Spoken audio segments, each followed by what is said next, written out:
Act 1, Scene 1. The orchard of Oliver's house. As I remember, Adam, it was upon this fashion bequeathed me by will, but poor 1,000 crowns, and, as thou sayest, charged my brother on his blessing to breed me well. And there begins my sadness. My brother, Jacques, he keeps at school, and report speaks goldenly of his profit. For my part, he keeps me rustically at home, or, to speak more properly, stays me here at home unkept. For call you that keeping for a gentleman of my birth, that differs not from the stalling of an ox? His horses are better bred, for, besides that they are fair with their feeding, they are taught their manage, and, to that end, riders dearly hired. But I, his brother, gain nothing under him but growth, for the which his animals on his dunghills are as much bound to him as I. Besides this nothing that he so plentifully gives me, the something that nature gave me, his countenance, seems to take from me. He lets me feed with his hinds, bars me with the place of a brother, and, as much as in him lies, minds my gentility with my education. This is it, Adam, that grieves me, and the spirit of my father, which I think is within me, begins to mutiny against this servitude. I will no longer endure it, though yet I know no wise remedy how to avoid it. Yonder comes my master, your brother. Go apart, Adam, and thou shalt hear how he will shake me up. Now, sir, what make you here? Nothing. I am not taught to make anything. What mar you then, sir? Marry, sir, I am helping you to mar that which God made, a poor unworthy brother of yours, with idleness. Marry, sir, be better employed, and be naught a while. Shall I keep your hogs and eat husks with them? What prodigal portion have I spent that I should come to such penury? Know you where you are, sir? Oh, sir, very well, here in your orchard. Know you before whom, sir? Aye, better than him I am before knows me. I know you are my eldest brother, and, in the gentle condition of blood, you should so know me.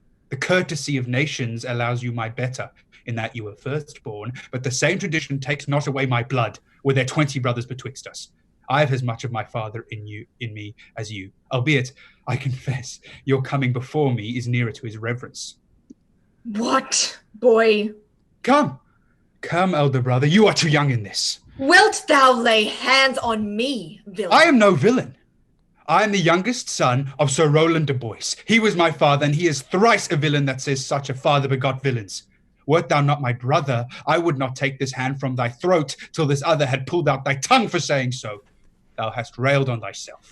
Sweet masters, be patient for your father's remembrance. Be at accord. Let it go, I say. I will not. Till I please, you shall hear me. My father charged you in his will to give me good education. You have trained me like a peasant, obscuring and hiding from me all gentlemanlike qualities. The spirit of my father grows strong in me, and I will no longer endure it. Therefore, allow me such exercises as may become a gentleman, or give me the poor lottery my father left me by testament. With that, I will go buy my fortunes. And what wilt thou do? Beg, when that is spent? What, sir? Get you in.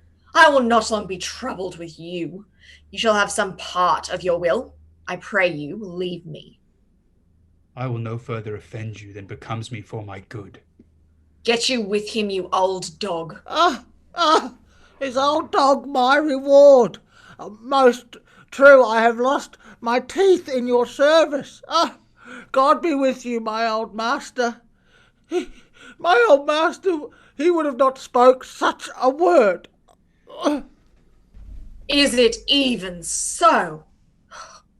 Begin you to grow upon me? I will physic your rankness, and yet give no 1,000 crowns neither. Holla, Dennis! Calls your worship.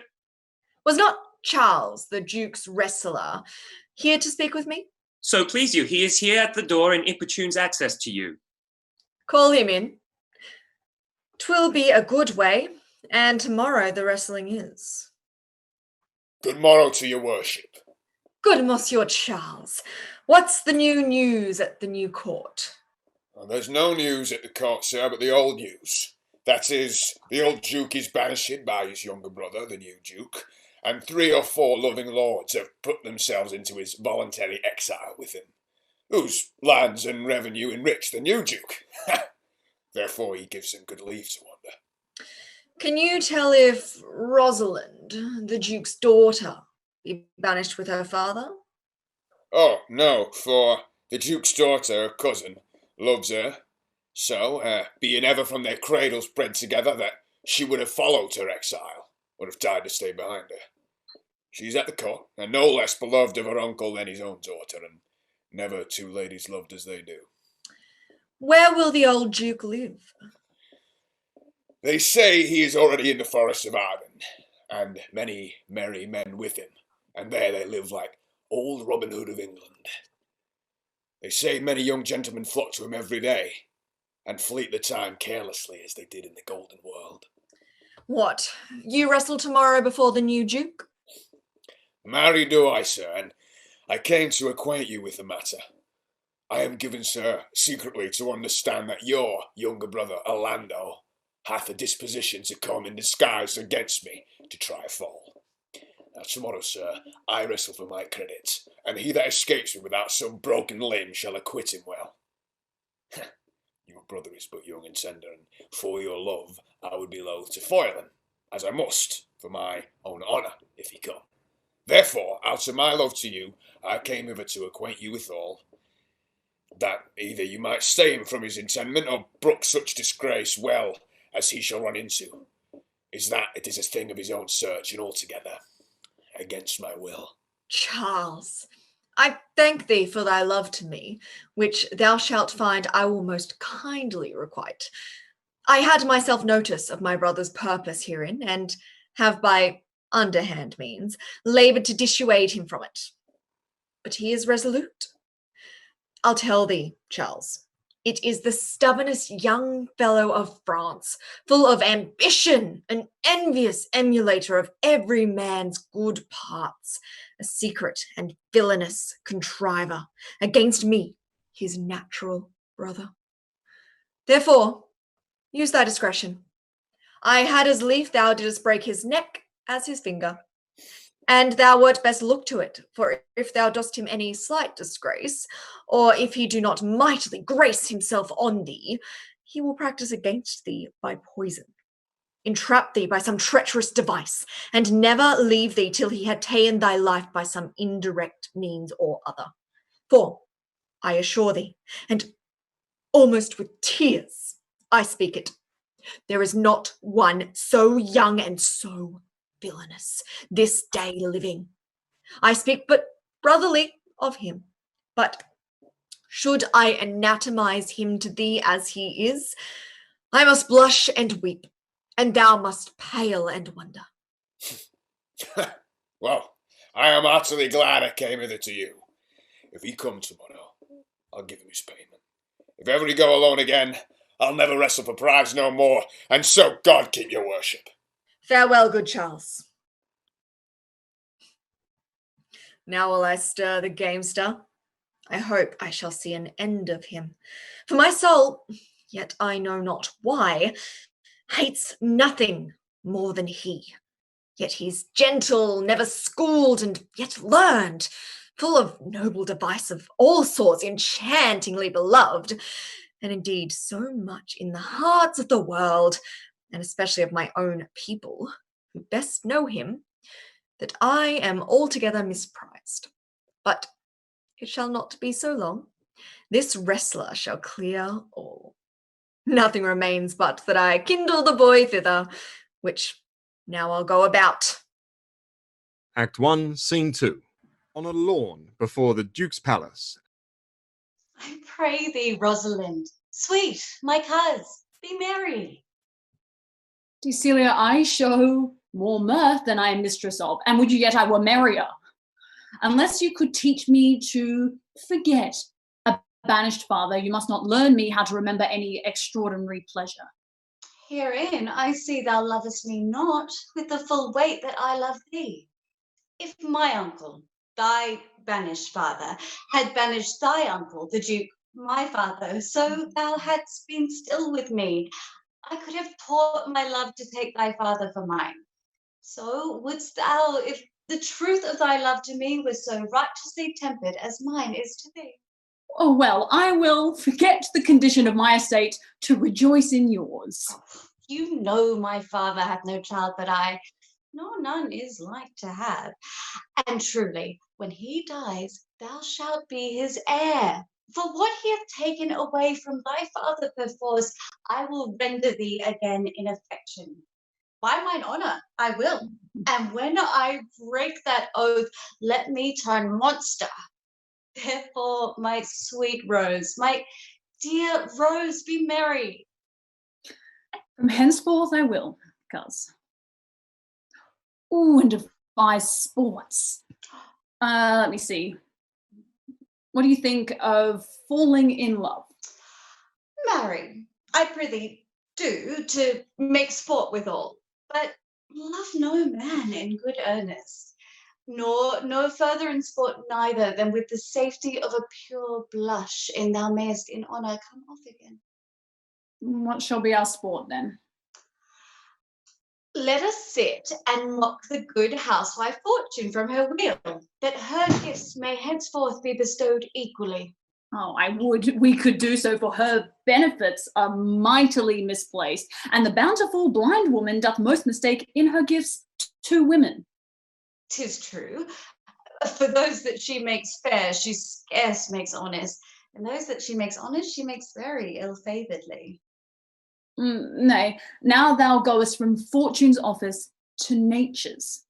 Fortune reigns in gifts of the world, not in the lineaments of nature. No, when nature hath made a fair creature, may she not by fortune fall into the fire? Everybody wants to be a clown, 'cause the clown's always around when you're feeling down. Everybody thinks they can make jokes like me. They're dreaming. Piss off, leave it to me. Oh, nature hath given us wits to fat at fortune. That's not fortune sent in this fool to cut off the argument. Indeed, there is fortune too hard for nature, when fortune makes nature's natural the cutter off of nature's wit. Peradventure, this is not fortune's work neither, but nature's, who perceiveth our natural wits too dull to reason of such goddesses, and hath sent this natural for our whetstone. For always the dullness of the fool is the whetstone of the woods. How now, wit, whither wander you? Mistress, you must come away to your father. Were you made the messenger? No, by mine honour, but I was bid to come for you. Where learned you that oath, fool? Of a certain knight that swore by his honour they were good pancakes, and swore by his honour that the mustard was naught. Now, I'll stand to it. The mustard was naught. The pancakes were naught. No, the mustard was good. And yet was not that knight forsworn. How prove you that in the great heap of your knowledge? Aye, marry, now unmuzzle your wisdom. Stand ye both forth now, stroke your chins, and swear by your beards that I am a knave. By our beards, if we had them, thou art. By my knavery, if I had it, then I were. But if you swear by that is not, you are not forsworn. No more was this knight swearing by his honour, for he never had any. Or if he had sworn it away before he ever had those pancakes or that mustard. Prithee, who is thou meanest? One the old Frederick your father loves. My father's love is enough to honour him. Enough. Speak no more of him. You'll be whipped for taxation one of these days. The more pity, that fools may not speak wisely, what wise men do foolishly. By my troth, thou sayest true. For since the little wit that fools have was silence, the little foolery that wise men have makes a great show. Oh, here comes Monsieur Lebeau. With his mouth full of news. Which he will put on us as pigeons feed their young. Oh, then shall we be news crammed. Oh, the better.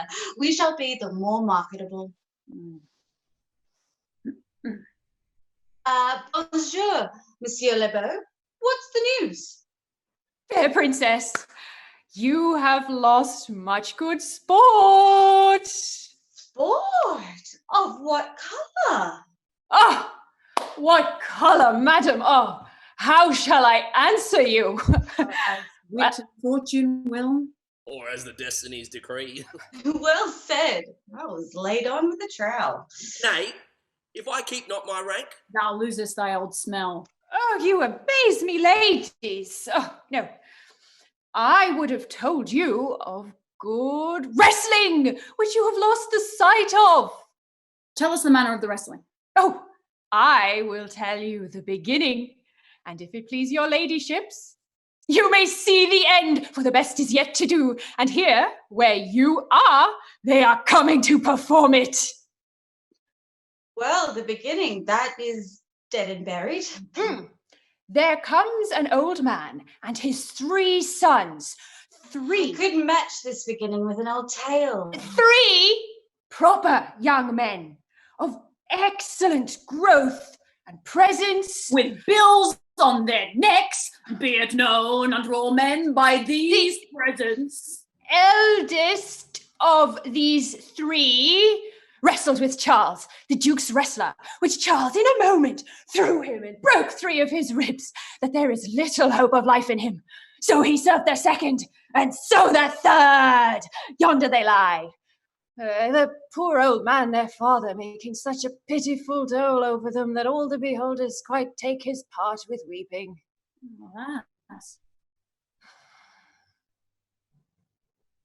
Excellent sport. Most excellent sport that you lady have lost. Oh. And what is this sport? Why, this that I speak of? But is there anyone else longs to see this broken music in his side? Is there yet anyone that dotes upon rib breaking? Shall we see this wrestling, cousin? Well, you must, if you stay here. For here is the place appointed for the wrestling, and they are ready to perform it. I mean, yonder, sure, they are coming. Let us now stay and see it. Come on. Since the youth will not be entreated, his own peril on his forwardness. Is yonder the man? Even he, madam. Alas, he is too young, yet he looks successfully. How now, daughter and cousin? Are ye crept hither to see the wrestling? Aye, my liege, so please you give us leave? You will take little delight in it, I can tell you. There is such odds in the man. In pity of the challenger's youth, I would fain dissuade him, but he will not be entreated. Speak to him, ladies. See if you can move him. Call him hither, good Monsieur Lebeau. Do so. I'll not be by. Monsieur the challenger, the princesses call for you. I attend them with all respect and duty. Young man, have you challenged Charles the wrestler? No, fair princess. He is the general challenger. I come but in, as others do, to try with him the strength of my youth. Young gentleman, your spirits are too bold for your years. You have seen cruel proof of this man's strength. If you saw yourself with your eyes or knew yourself with your judgment, the fear of your adventure would counsel you to a more equal enterprise. We pray you, for your own sake, embrace your own safety and give over this attempt. Young sir, your reputation shall not therefore be misprized. We will make it our suit to the Duke that the wrestling might not go forward. I beseech you, punish me not with your hard thoughts, wherein I confess me much guilty to deny so fair and excellent ladies anything. But let your fair eyes and gentle wishes go with me to my trial, wherein, if I be foiled, there is but one shame that was never gracious. If killed, but one dead that was willing to be so. I shall do my friends no wrong, for I have none to lament me. The world no injury, for in it I have nothing. Only in the world I fill up a place, which may be better supplied when I have made it empty. The little strength that I have, I would it were with you. And mine too, to eke out hers. Very well. Pray heaven I be deceived in you. Your heart's desires be with you. Come, where is this gallant youth that is so desirous to lie with his mother earth? Ready, sir, but his will hath in it a more modest working. You shall try but one fall. No, I warrant your grace. You shall not entreat him to a second, that have so mightily persuaded him from a first. And you mean to mock me after? You should not have mocked me before. Come your ways. Now, Hercules, be thy speed, young man. I would I were invisible to catch the strong fellow by the leg. Come on, you young rascal! Ha! Not tonight! Go on!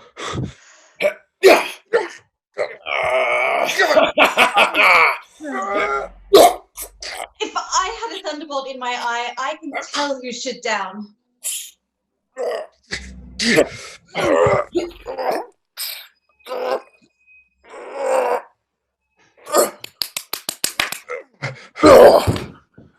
No more! No more! Yes, I beseech your grace, I'm not yet well breathed. How dost thou, Frederick? He cannot speak, my lord. Oh, bear him away. What is thy name, man? Orlando, my liege, the youngest son of Sir Roland de Boyce. Wouldst thou hadst been son to some man else. The world esteemed thy father honourable, but I did find him still mine enemy. Thou shouldst have better pleased me with this deed, hadst thou descended from another house. But fare thee well, thou art a gallant youth. I would thou hadst told me of another father. Were I my father, coz, would I do this? I am more proud to be Sir Roland's son, his youngest son, and would not change that calling to be adopted heir to Frederick. My father loved Sir Roland as his soul, and all the world was my father's mind.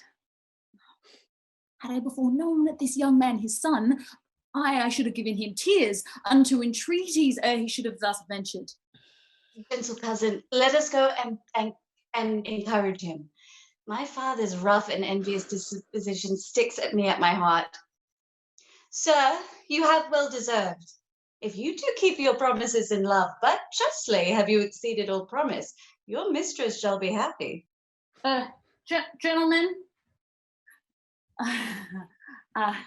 wear this for me, if I could, but only get it off.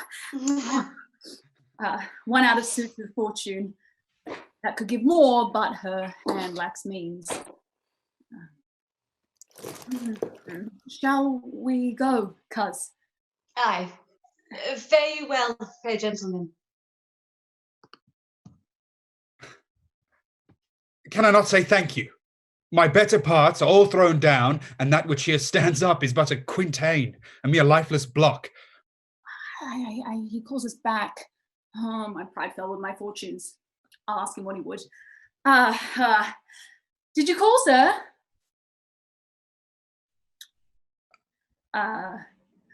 So you have wrestled well and overthrown more than just your enemies. Will you go, cuz? No, have with you.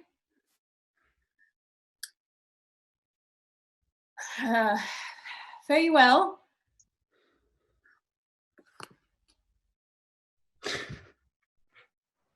What passion hangs these weights upon my tongue? I cannot speak to her, yet she urged conference.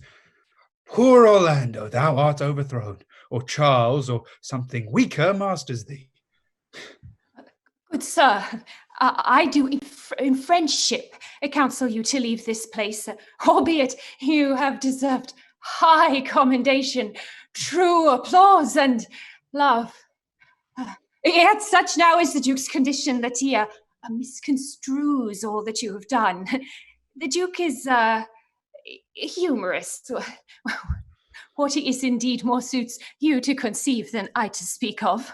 I thank you, sir, and pray you, tell me this. Which of the two was daughter of the Duke that there was at the wrestling? Neither his daughter, if we judge by manners.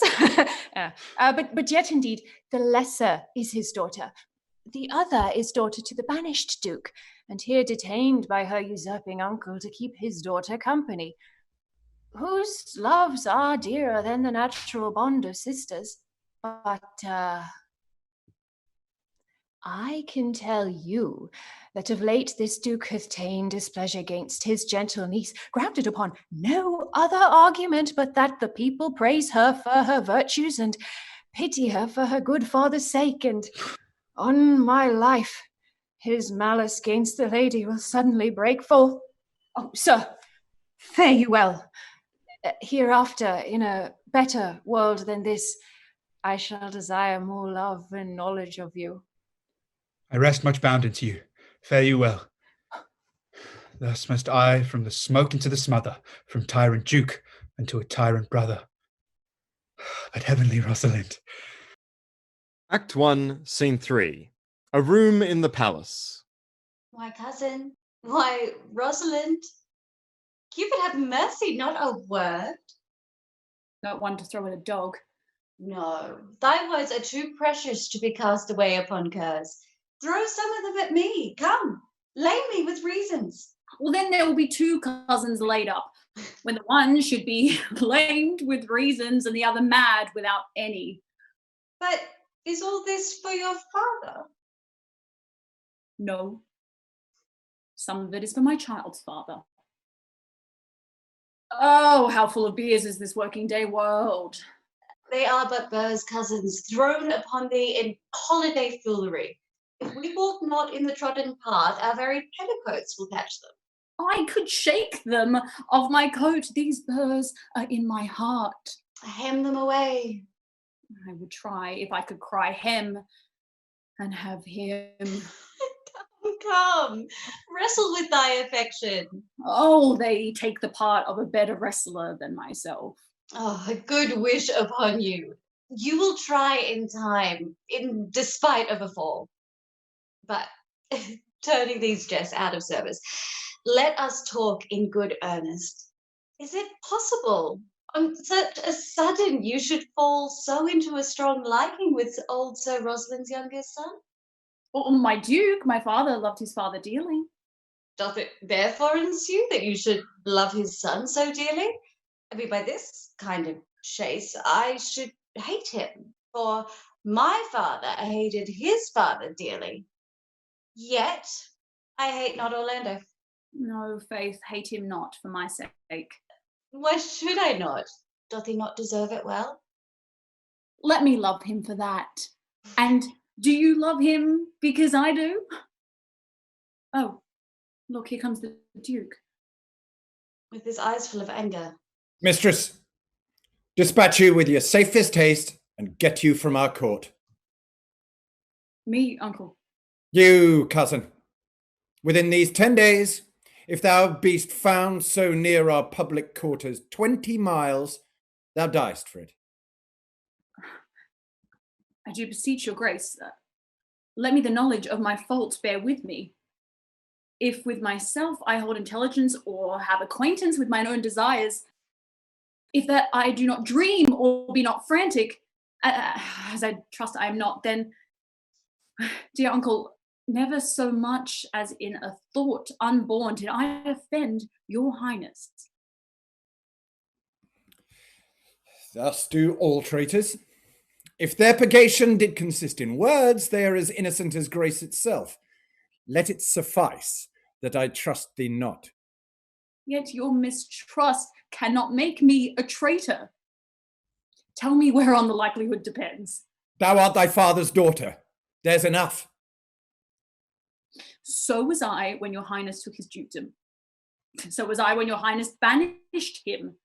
Treason is not inherited, my lord. Or if we did derive it from our friends, what's that to me? My father was no traitor. Then, good my liege, mistake me not so much to think my poverty is treacherous. Dear sovereign, hear me speak.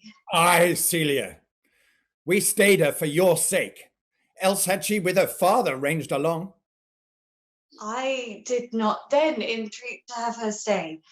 It was your pleasure and your own remorse. I was too young that time to value her. But now I know her. If she be traitor, why, so am I. We still have slept together, rose at an instant, learned, played, ate together, And wheresoever we went, like Juno's swans, still we went coupled and inseparable. She is too subtle for thee, and her smoothness, her very silence and patience speak to the people, and they pity her. Thou art a fool. She robs thee of thy name, and thou wilt grow more bright and seem more virtuous when she is gone. That open not thy lips. Firm and irrevocable is my doom which I have passed upon her. She is banished. Pronounce that sentence then on me, my liege. I cannot live out of their company. You are a fool. You, niece, provide yourself. If you outstay the time, upon mine honour and the greatness of my word, you die.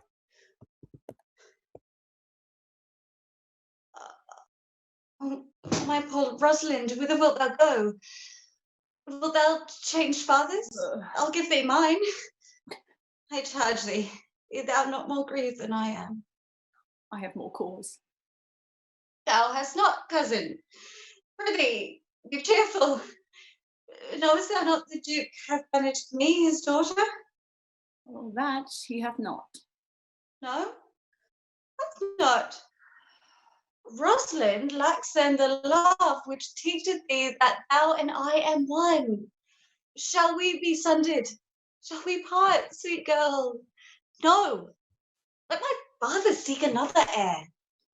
Therefore, devise with me how we may fly, whither to go and what to bear with us. And do not seek to take your charge upon you, to bear your griefs yourself and leave me out. For by this heaven, now at our sorrow's pale, say what thou canst, I'll go along with thee. Why? Well, whither shall we go? To seek my uncle in the forest of Arden. Well, alas, what danger will it be to us? Maids as we are to travel forth so far. Beauty provoketh thieves sooner than gold. I'll put myself in a poor and mean attire, and with a kind of umber smirch my face, the like you do. So we shall pass along and never stir assailants. Oh, were it not better? Because that I am more than common tall, that I did suit me all points like a man.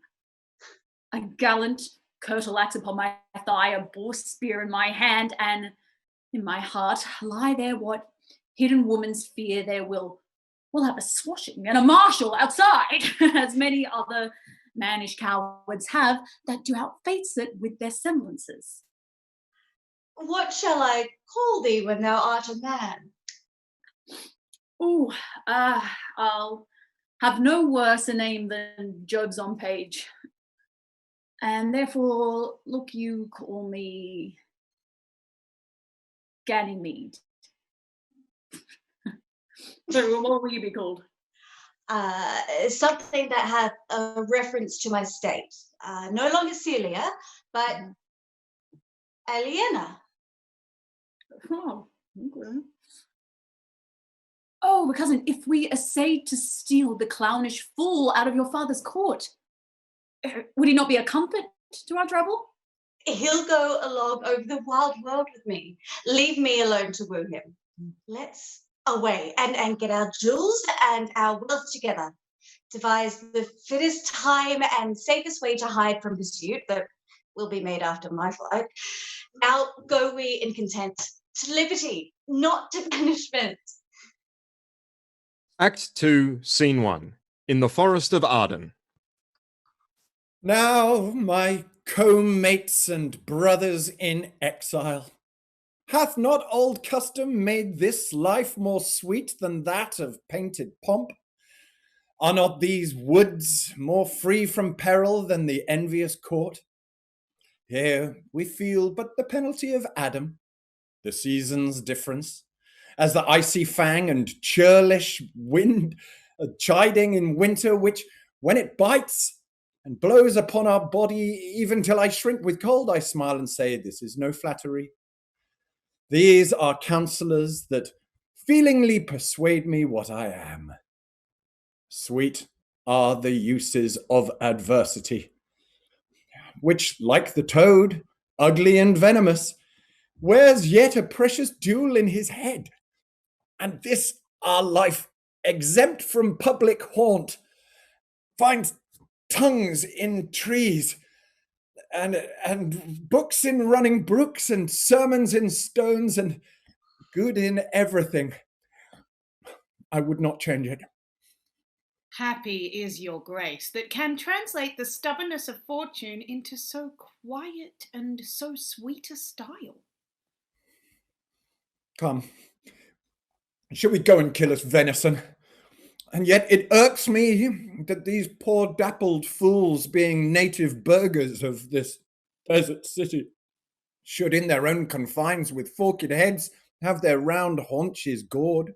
Indeed, my lord, the melancholy Jaques grieves at that, and in that kind swears you do more usurp than doth your brother that hath banished you.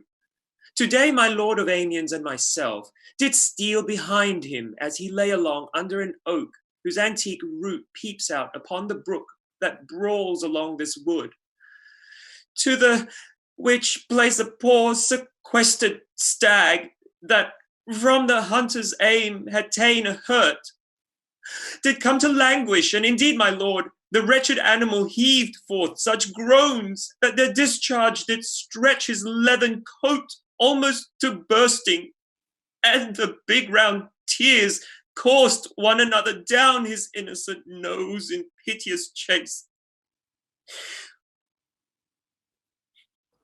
And thus the hairy fool, much marked of the melancholy Jaques, stood on the extremest verge of the swift brook, augmenting it with tears. But what said Jaques? Did he not moralize this spectacle? Oh, yes, into 1,000 similes. First, for his weeping into the needless stream. Poor dear, quoth he, thou makest us testament as worldlings do, giving thy sum of more to that which had too much. Then, being there alone, left abandoned of his velvet friends, 'tis right, quoth he, thus misery doth part the flux of company. Anon a careless herd, full of the pasture, jumps along by him, and never stays to greet him. Aye, quoth Jaques, sweep on, you fat and greasy citizens. 'Tis just the fashion. Wherefore do you look upon that poor and broken bankrupt there?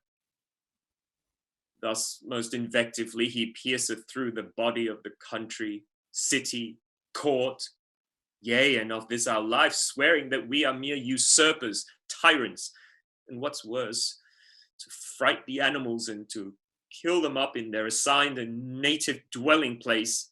And did you leave him in this contemplation? We did, my lord, weeping and commenting upon the sobbing deer. Show me the place. I love to cope him in these sullen fits. Then he's full of matter. I'll bring you to him straight. Act 2, Scene 2. Meanwhile, back in the palace... Pass time with good company, I love and shall until I die. God you lost, but none deny, so God be pleased, thus live will I. For my pastimes, and sing and dance, my heart is set all goodly sport. Can it be possible that no man saw them? It cannot be. Some villains of my court are of consent and sufferance in this. I cannot hear that any of them did see her. The ladies, her attendants of her chamber, saw her abed. In the morning early they found the bed untreasured of their mistress. My lord, this Roynish clown, at whom so oft your grace wont to laugh, is also missing. Esperia, the princess's gentlewoman, confesses that she secretly overheard your daughter and her cousin much commend the parts and graces of the wrestler that did but lately foil the sinewy Charles, and she believes wherever they're gone that youth is surely in their company. Send to his brother! Fetch that gallant hither! If he be absent, bring his brother to me. I'll make him find him. Do this suddenly, and let not search and inquisition quail to bring again these foolish runaways. Act 2, Scene 3. Before Oliver's house. Who's there? Oh, what? My young master. Oh, my gentle master. Oh, my sweet master. Oh, you memory of old Sir Roland. Why, what make you here? Why are you so virtuous? Why do people love you? And wherefore are you gentle, strong, and valiant? Why would you be so fond to overcome the bonny prizer of the humorous Duke? Your praise has come too swiftly home before you. Know you not, master, to some kind of men their graces serve them but as enemies. No more do yours. Your virtues, gentle master, are sanctified and holy traitors to you.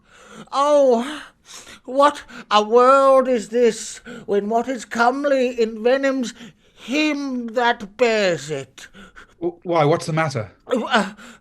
Oh, unhappy youth, come not within these doors, within this roof. The enemy of all your graces lives, your brother. No brother, yet the son. Yet not the son.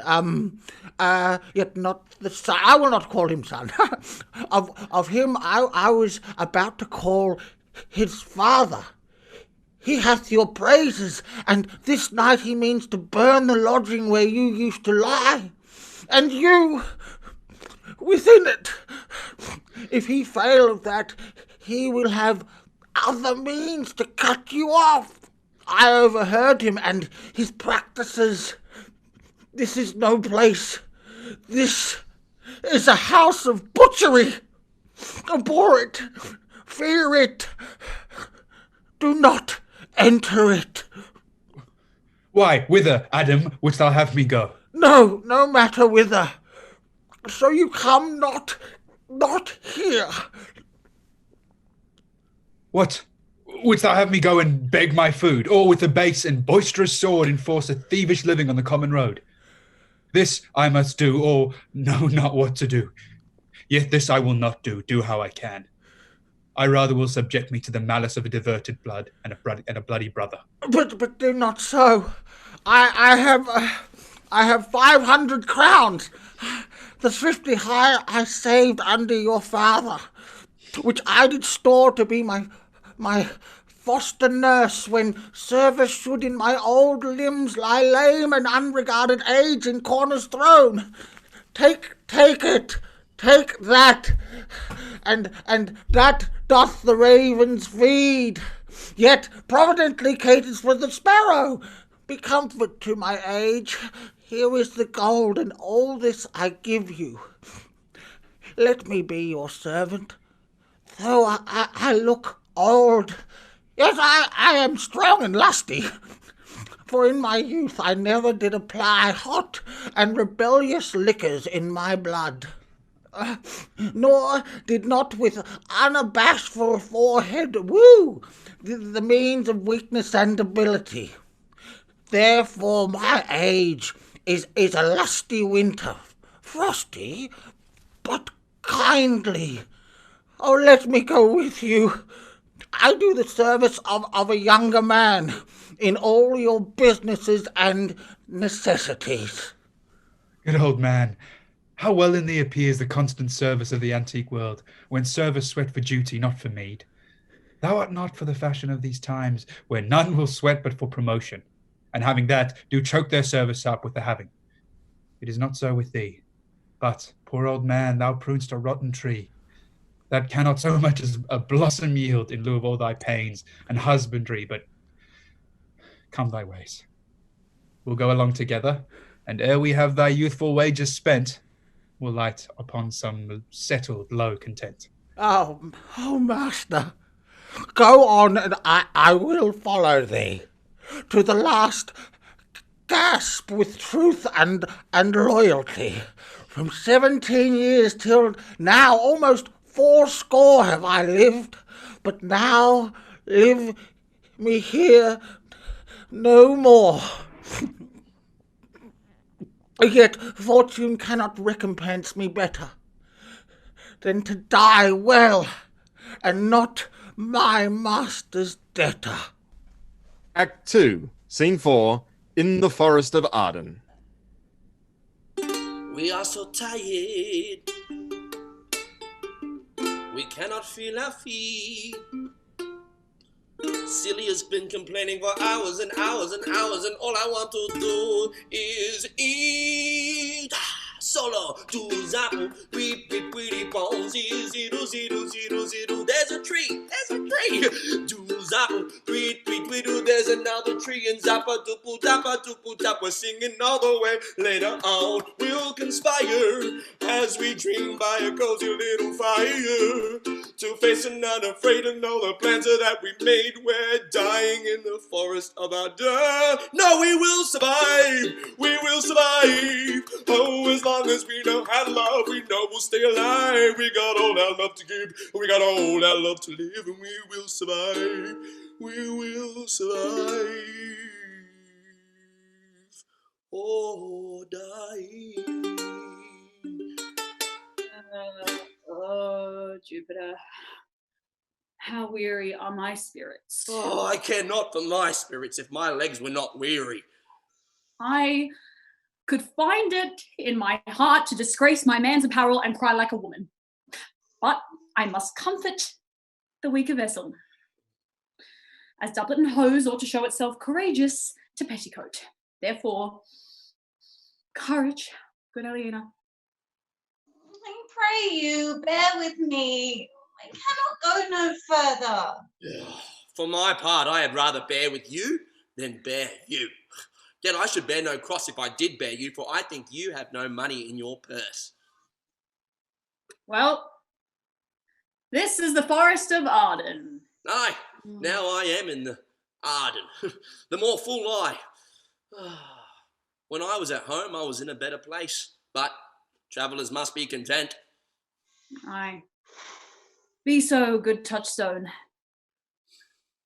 Oh, look who comes here, a young man and an old and solemn talk. That is the way to make her scorn you still. Oh, Corin, that thou knewest how I do love her. I partly guess, for I have loved ere now. No, Corin, being old, thou canst not guess. Though in thy youth thou wast as true a lover as ever sighed upon a midnight pillow, but if thy love were ever like to mine, as sure I think did never man love so, how many actions most ridiculous hast thou been drawn to by thy fantasy? Into 1,000 that I have forgotten. Oh, thou didst then ne'er love so heartily if thou rememberest not the slightest folly that ever love did make thee run into. Thou hast not loved. Or if thou hast not sat down as I do now, wearing thy hearer in thy mistress's praise, thou hast not loved. Or if thou hast not broke from company abruptly, as my passion now makes me, thou hast not loved. Oh, Phoebe, Phoebe, Phoebe! Yeah, alas, poor shepherd, searching of thy wound, I have by hard adventure found mine own. And I mine. I remember when I was in love, I broke my sword upon a stone and bid take that, becoming a knight to Jane's smile. And I remember the kissing of her batlet, and the cow's dugs that her pretty chopped hands had milked. And I remember the wooing of a peace cod instead of her, from whom I took 2 cods, and giving her them again, said with weeping tears, wear these for my sake. We that are true lovers run into strange capers, but as all is mortal in nature, so is all nature in love, mortal to folly. Huh. Thou speakest wiser than thou art aware of. Nay, I shall never be aware of mine own wit, till I break my shins against it. Oh, Jove. Oh, this shepherd's passion is much upon my fashion. And mine, but it grows something stale with me. I pray one of you question yon man, if he for gold will give us any food. I faint almost to death. Oh. Holla, you clown! Peace, fool. He's not thy kinsman. Who calls? Your betters, sir. Else they are very wretched. Peace, I say. Good even to you, friend. Oh, and to you, gentle sir, and to you all. I prithee, shepherd, if that love or gold can in this desert place by entertainment bring us where we may rest ourselves and feed. Here's a young maid who travel much oppressed and faints for succour. Oh, fair sir, I pity her, and wish for her sake more than for mine own, my fortunes were more able to relieve her. But I am shepherd to another man, and do not share the fleeces that I graze. My master is of churlish disposition, and little recks to find a way to heaven by doing deeds of hospitality.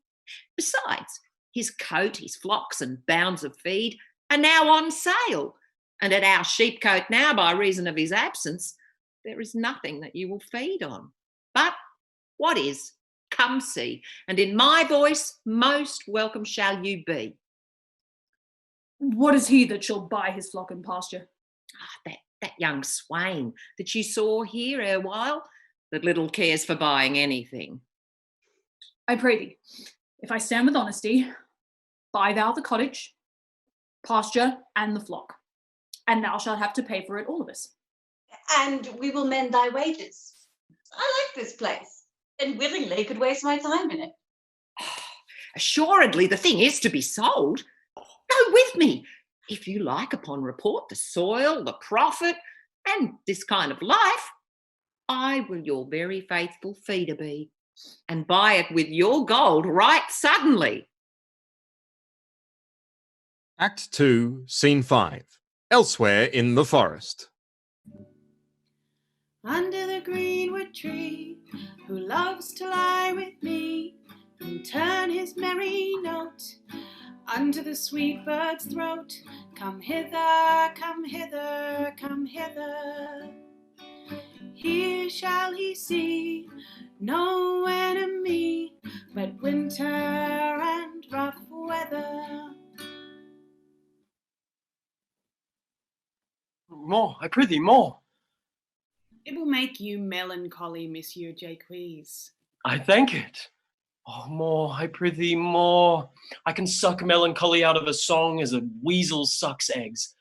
More, I prithee, more. My voice is ragged. I know I cannot please you. I do not desire you to please me. I do desire you to sing. Come, more, another stanza. Call you on stanzas. What you will, Monsieur Jaques. Nay, I care not for their names. They owe me nothing. Will you sing? More at your request than to please myself. Oh, well, then, if ever I thank any man, I'll thank you. But that they call compliment is like the encounter of two dog apes. And when a man thanks me heartily, methinks I have given him a penny, and he renders me the beggarly thanks. Come, sing, and that there will not hold your tongue. Well, I'll hand the song. Cover the while. The Duke will drink under this tree. He hath been at it all this day to look for you. And I have been all this day to avoid him. He is too disputable for my company. You know, I think in as many matters as he, but I give heaven thanks and make no boast of them. Come, warble, come. Who doth ambition's son, loves to live in the sun, speaking the food he eats, and pleased with what he gets. Come hither, come hither, come hither. Here shall he see no enemy, but winter and rough weather. I'll give you a verse to this note that I made yesterday in despite of my invention. Oh, and I'll sing it. And thus it goes. If it do come to pass that any man turn ass, leaving his wealth and ease, a stubborn will to please. Duc dame, duc dame, duc dame, and here shall he see gross fools as he. if he shall come to me. Oh, what's that, Dukdame? 'Tis a Greek invocation to call fools into a circle. Well, I'll go to sleep, if I can. If I cannot, I'll rail against all the firstborn of Egypt. And I'll go seek the Duke. His banquet is prepared. Act 2, Scene 6, in another part of the forest. Oh, dear master, I can go no further. Oh, I die for food. Here I lie down and measure out my grave. Farewell, kind master. Why, how now, Adam? No greater heart in thee. Live a little, comfort a little, cheer thyself a little. If this uncouth forest yield any savage thing, I will either be food for it or bring it food to thee. Thy conceit is nearer death than thy powers. For my sake, be comfortable. Hold death a while at arm's end. I will here be with thee presently. And if I bring thee not something to eat, I'll give thee leave to die. But if thou diest before I come, thou art a mocker of my labour. Well said, thou look'st cheerly, and I'll be with thee quickly. Yet thou liest in the bleak air. Come, I will bear thee to some shelter, and thou shalt not die for lack of dinner, if there live anything in this desert. Cheerly, good Adam. Act 2, Scene 7, deeper in the forest. I think he be transformed into a beast, for I can nowhere find him like a man. My lord, he is but even now gone hence.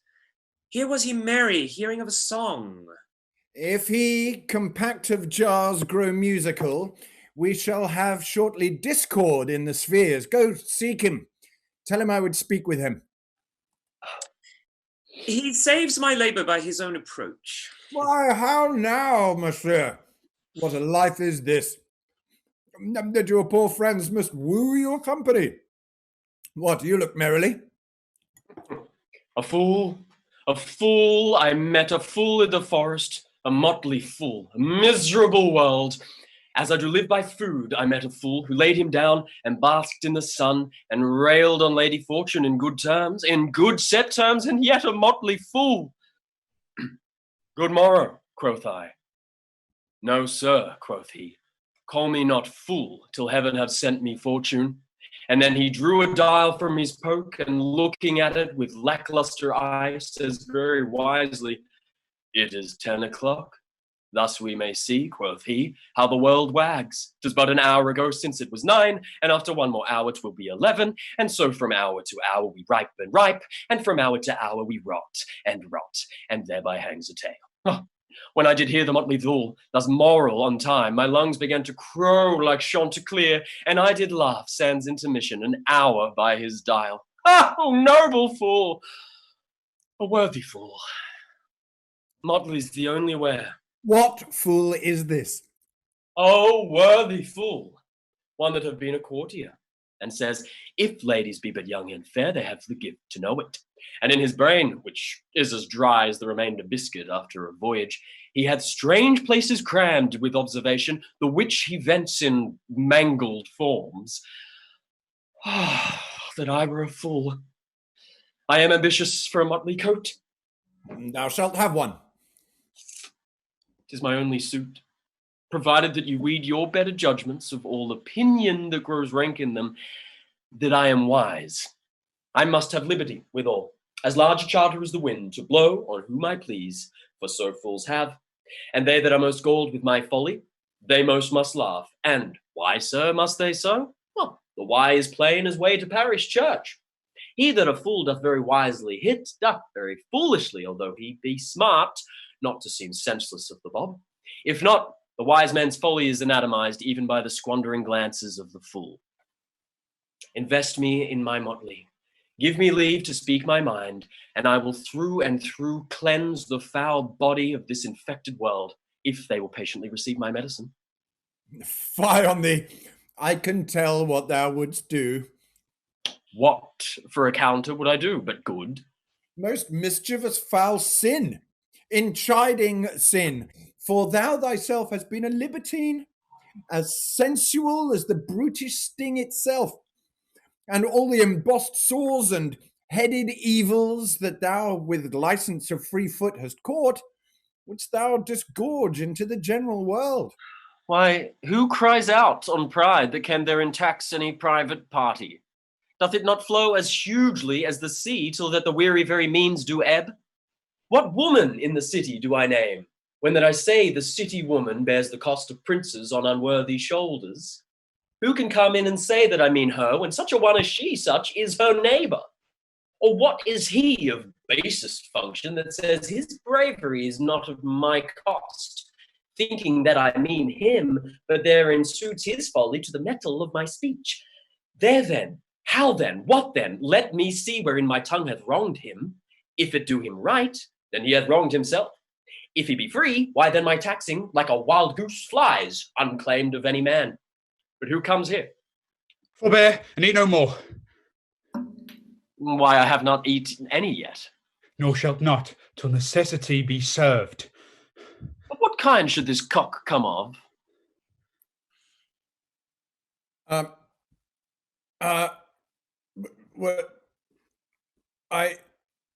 thou thus boldened, man, by thy distress, or else a rude despiser of good manners, that in civility thou seemst so empty? You touched my vein at first. The thorny point of bare distress has ta'en from me the show of smooth civility. Yet I am inland bred and know some nurture, but forbear, I say, he dies that touches any of this fruit, till I and my affairs are answered. And you will not be answered with reason. I must die. What would you have? Your gentleness shall force more than your force move us to gentleness. Almost die for food, and let me have it. Sit down and feed. Welcome to our table. Speak you so gently? Pardon me, I pray you. I thought that all things have been savage here, and therefore put I on the countenance of stern commandment. But whate'er you are that in this desert inaccessible, under the shade of melancholy boughs, lose and neglect the creeping hours of time, if ever you have looked on better days, if ever have been where bells have knolled to church, if ever sat at any good man's feast, if ever from eyelids wiped a tear, and know what 'tis to pity and be pitied, let gentleness my strong enforcement be, in the which hope I blush and hide my sword. True is it that we have seen better days, and have with holy bell been knolled to church, and sat at good men's feasts, and wiped our eyes of drops that sacred pity hath engendered, and therefore sit you down in gentleness, and take upon command what help we have that to your wanting may be ministered. Then but forbear your food a little while, whilst like a doe I go to find my fawn and give it food. There is an old poor man, who after me hath many a weary step limped in pure love, till he be first sufficed, oppressed with 2 weak evils, age and hunger. I will not touch a bit. Go find him out, and we will nothing waste till you return. I thank ye, and be blessed for your good comfort. Thou seest we're not all alone unhappy. This wide and universal theatre presents more woeful pageants than the scene wherein we play. All the world's a stage, and all the men and women merely players. They have their exits and their entrances, and one man in his time plays many parts, his acts being 7 ages. At first, the infant, mewling and puking on the nurse's shoulder, and then the whining schoolboy with his satchel and shining morning face, creeping like snail unwillingly to school, and then the lover, sighing like furnace, with a woeful ballad made to his mistress' eyebrow, and then a soldier, full of strange oaths and bearded like the pard, jealous in honour, quick and sudden in quarrel, seeking the bubble reputation even in the cannon's mouth, and then the justice, full of wise saws and modern instances, in fair round belly with good capon lined, with eyes severe and beard of formal cut. And so he plays his part. The 6th age shifts into the lean and slippered pantaloon, with spectacles on nose and pouch on side, his youthful hose well saved, a world too wide for his shrunk shank. and his big, manly voice turning again toward childish treble, pipes and whistles in his sound. The last scene of all that ends this strange, uneventful history is second childishness and mere oblivion. Sans teeth, sans eyes, sans taste, sans everything. Oh, welcome! Set down your venerable burden and let him feed. I thank you most for him. So had you need her. I had scarce speak to thank you for myself. Welcome, fall to. I will not trouble you as yet to question you about your fortunes. Give us some music. And good cousin, sing.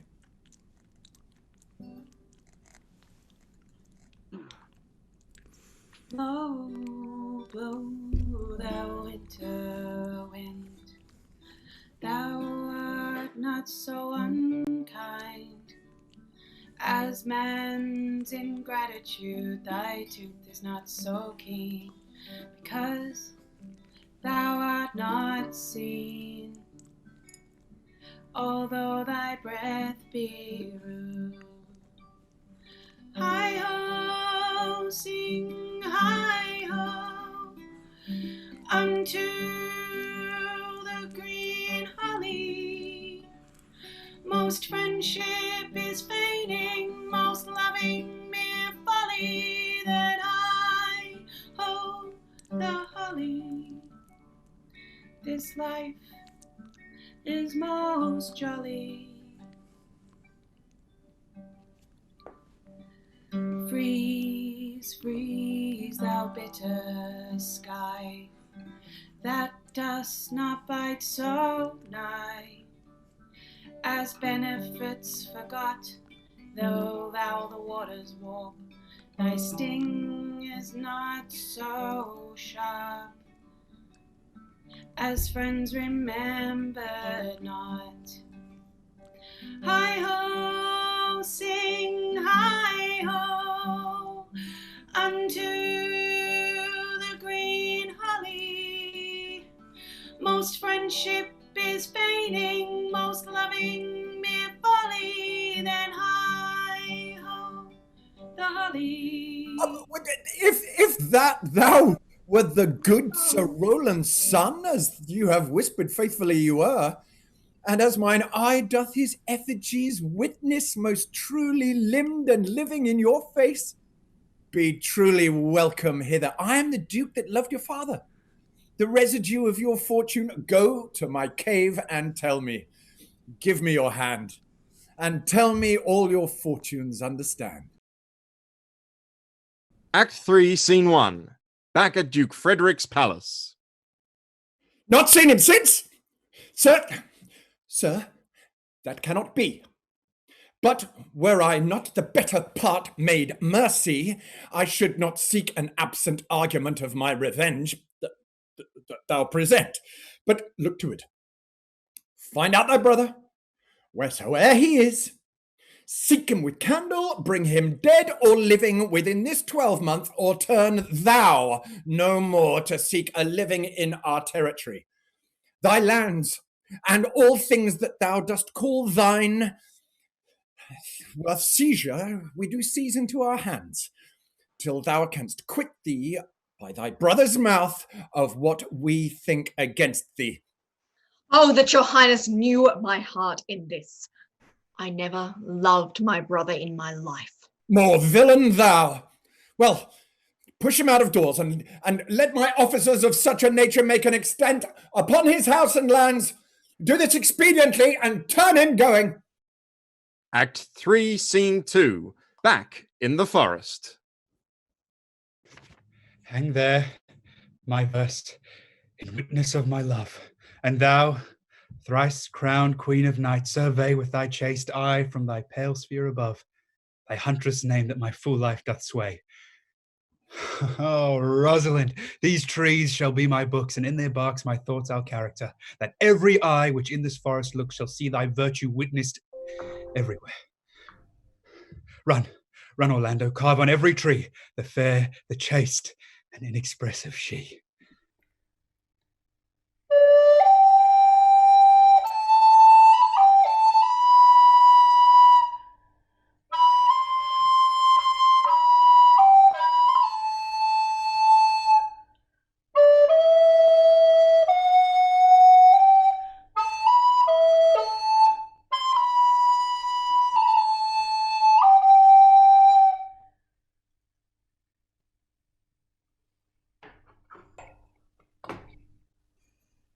like you this shepherd's life, Master Touchstone?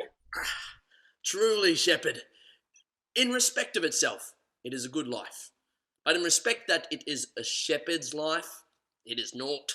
In respect that it is solitary, I like it very well. But in respect that it is private, it is a very vile life. Now, in respect it is in the fields, it pleaseth me well. But in respect it is not in the court, it is tedious. As it is a spare life, look you, it fits my humour well. But as there is no more plenty in it, it goes much against my stomach. Hast any philosophy in thee, shepherd? No more that I know the more one sickens, the worse at ease he is, and that he wants money, means, and content is without 3 good friends.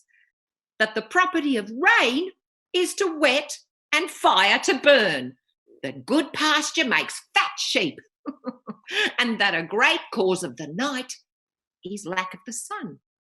That he that hath learned no wit by nature, nor art, may complain of good breeding, or comes of a very dull kindred. Ah, such a one as a natural philosopher. Wast ever in court, shepherd? No, truly. Ah, then thou art damned. Nay, I hope. Truly, thou art damned like an ill-roasted egg, all on one side. For not being at court? Your reason? Why, if thou never wast at court, thou never sawest good manners. If thou never sawest good manners, then thy manners must be wicked, and wickedness is sin, and sin is damnation. Thou art in a parlous state, shepherd. Oh, not a whit, Touchstone. Those that are good manners at the court are as ridiculous in the country as the behaviour of the country is most mockable at the court. You told me you salute not at the court. You kiss your hands, and that courtesy would be uncleanly if courtiers were shepherds. Instance. Briefly, come instance. Why, we are still handling all our ewes, and their fells, you know, are greasy. Why, do not your courtiers' hands sweat? And is not the grease of a mutton as wholesome as the sweat of a man? Shallow, shallow. A better instance, I say. Come. Besides, these hands are hard. Your lips will feel them the sooner. Shallow again, a more sounder instance. Come. And they are often tarred over with the surgery of our sheep. And would you have us kiss tar? The courtiers' hands are perfumed with civet. More shallow, man. Thou worm's meat, in respect of a good piece of flesh indeed. Learn of the wise, and prepend. Civet is of a baser birth than tar, the very uncleanly flux of a cat. Mend the instance, shepherd. You have too courtly a wit for me. I'll rest. Wilt thou rest damned? God help thee, shallow man. God make incision in thee. Thou art raw. Sir, I am a true labourer. I earn that I eat, get that I wear, owe no man hate, envy no man's happiness, glad of other men's good, content with my harm. And the greatest of my pride is to see my ewes graze and my lambs suck. That is another simple sin in you, to bring the ewes and the rams together and to offer to get your living by the copulation of cattle, to be bored to a bellwether, and to betray a she-lamb of a 12th month to a crooked, pated old cuckoldly ram. Out of all reasonable match, if thou beest not damned for this, the devil himself will have no shepherds. I cannot see else how thou shouldst escape. Oh, here comes young Master Ganymede, my new mistress's brother.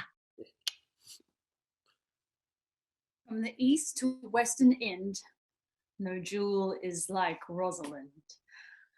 Oh, her worth being mounted on the wind, through all the world bears Rosalind.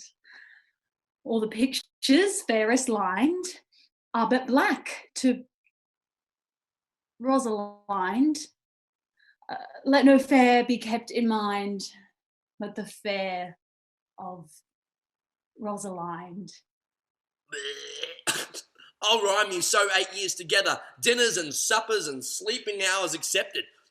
It is the right butter women's rank to market. Out, fool. For a taste. If a heart do lack a hind, let him seek out Rosalind. If the cat will after kind, so be sure will Rosalind. Winter garments must be lined, so must slender Rosalind. They that reap must sheaf and bind, then to cart with Rosalind. Sweetest nut has sourest rind, such a nut is Rosalind. He that sweetest rose will find, must find love's prick and Rosalind. Ah, this is the very false gallop of verses. Why do you inflict yourselves with them? Peace, you dull fool. I found them on a tree. Truly, the tree yields bad fruit. Now, I'll graft it with you, and then I shall graft it with a meddler. Then it will be the earliest fruit in the country, for you'll be rotten ere you be half ripe. And that's the right virtue of the meddler. You have said. But whether wisely or no, let the forest judge. Peace. Here comes my sister reading. Stand aside. Why should this a desert be? For it is unpeopled? No. Tongues I'll hang on every tree that shall civil sayings show. Some, how brief the life of man runs his airy pilgrimage, that the stretching of a span buckles in his summer age.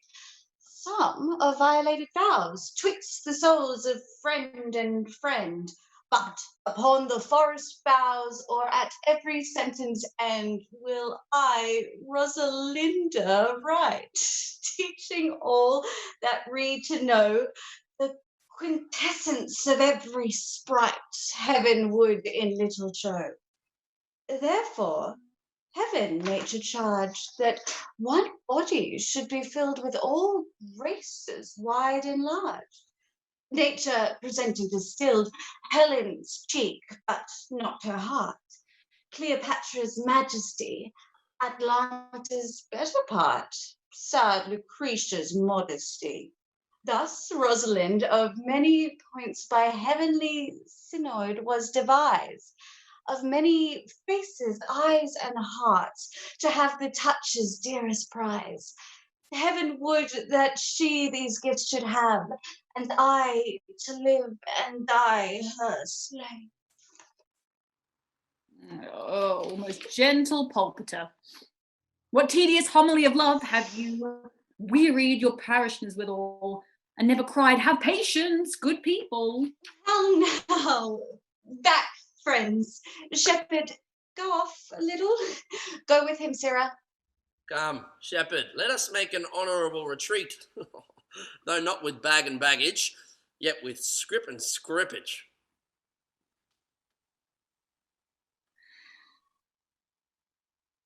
Didst thou hear these verses? Ooh, yeah, I heard them all. And more too, for some of them had in them more feet than verses would bear. Oh, there's no matter, the feet might bear the verses. Aye, but the feet were lame, and could not bear themselves within the verse, and therefore stood lamely in the verse. But didst thou hear without wondering how thy name should be hanged and carved upon these trees? I was 7 in the 9 days out of the wonder before you came. For look here what I found on a palm tree. Oh, I was never so rhymed since Pythagoras' time. But I was an Irish rat, which I could hardly remember. Trow you who hath done this? Is it a man? And a chain that once you wore about his neck? Change your colour? Oh, I prithee, who? Oh, Lord, it is a hard matter for friends to meet, but mountains may be removed and earthquakes and so encounter. Nay, but who is it? Is it possible? Nay, I prithee now with most petitionary vehemence, tell me who it is. Oh, wonderful, wonderful, and most wonderful, wonderful. And yet again, wonderful. And after all that, out of all whooping. Good my complexion. Dost thou think, though I am comparison like a man, I have a doublet and hose in my disposition? 1 inch of delay more is a south sea of discovery, I pray thee. Tell me who it is. Quickly, and speak apace. Oh, I would thou couldst stammer, that thou mightst pour this concealed man out of thy mouth, as wine comes out of a narrow-mouthed bottle, either too much at once or none at all. I prithee, take the cork out of thy mouth, so I may drink thy tidings. So you may put a man in your belly. Is he of God's making? What manner of man? Is his head worth a hand? Is his chin worth a beard? Nay, he hath but little beard. Oh, why? God will send more. If the man will be thankful, let me say the growth of his beard, if thou delay me not the knowledge of his chin. It is young Orlando, that tripped up the restless heels and your heart, both in an instant. Nay, but the devil take mocking, speak sad brow and true maid. In faith, cuz, 'tis he. Orlando. Orlando. Oh, alas the day. Oh, what shall I do with my doublet and hose?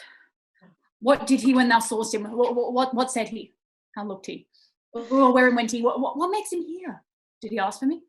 Wherein remains he? How parted he with thee? And when shalt thou see him again? Answer me in one word. You must borrow me Gargantua's mouth first. 'Tis a word too great for any mouth of this age's size. To say aye and no to these particulars is more than to answer in a catechism. But doth he know that I'm in this forest and in man's apparel? Looks he as freshly as he did the day he wrestled?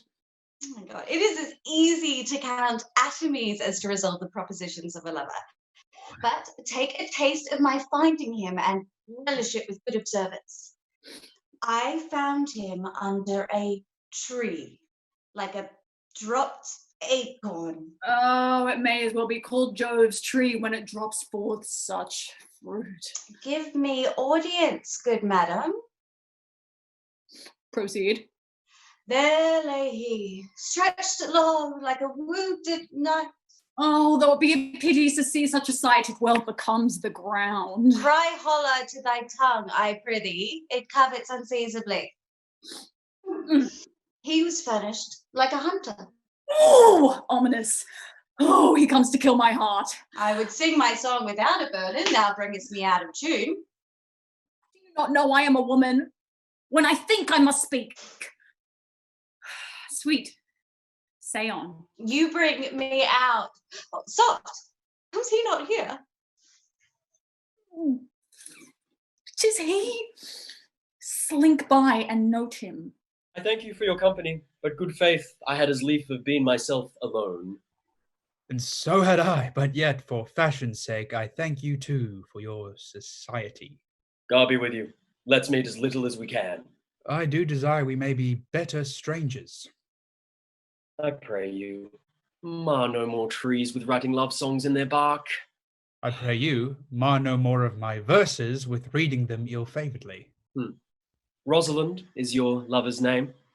Yes, just. I do not like her name. Ah, there was no thought of pleasing you when she was christened. What stature is she of? Just as high as my heart.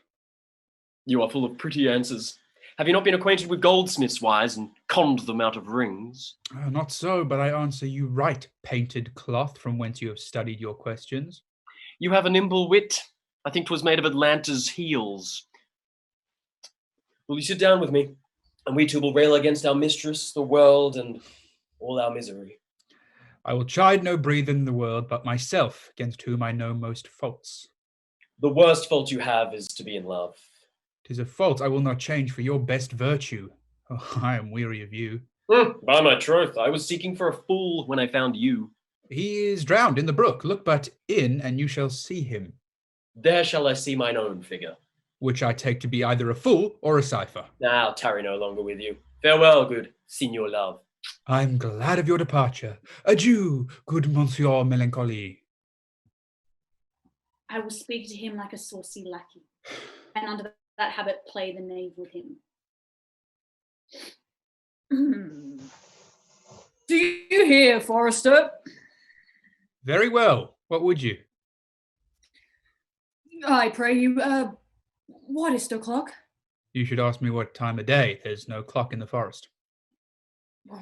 Then there is no true lover in the forest. Else sighing every minute and groaning every hour would detect the lazy foot of time as well as a clock. And why not the swift foot of time? Had not that been as proper? By no means, sir. Time travels in diverse paces and with diverse persons. I'll tell you who time ambles withal, who time trots withal, who time gallops withal, and who he stands still withal. I prithee, who doth he trot withal? Oh, marry, he trots hard with a young maid between the contract of her marriage and the day it is solemnized. In the interim is but a sennight times, pace is so hard that it seems the length of 7 years. Who ambles time withal? With a priest that lacks Latin, and a rich man that hath not the gout. For one sleeps easily because he cannot study, and the other lives merrily because he feels no pain. The one lacking the burden of lean and wasteful learning, the other knowing no burden of heavy genius penury. These time ambles withal. And who doth he gallop withal? With a thief to the gallows. For though he go as softly as foot can fall, he thinks himself too soon there. Who stays it withal?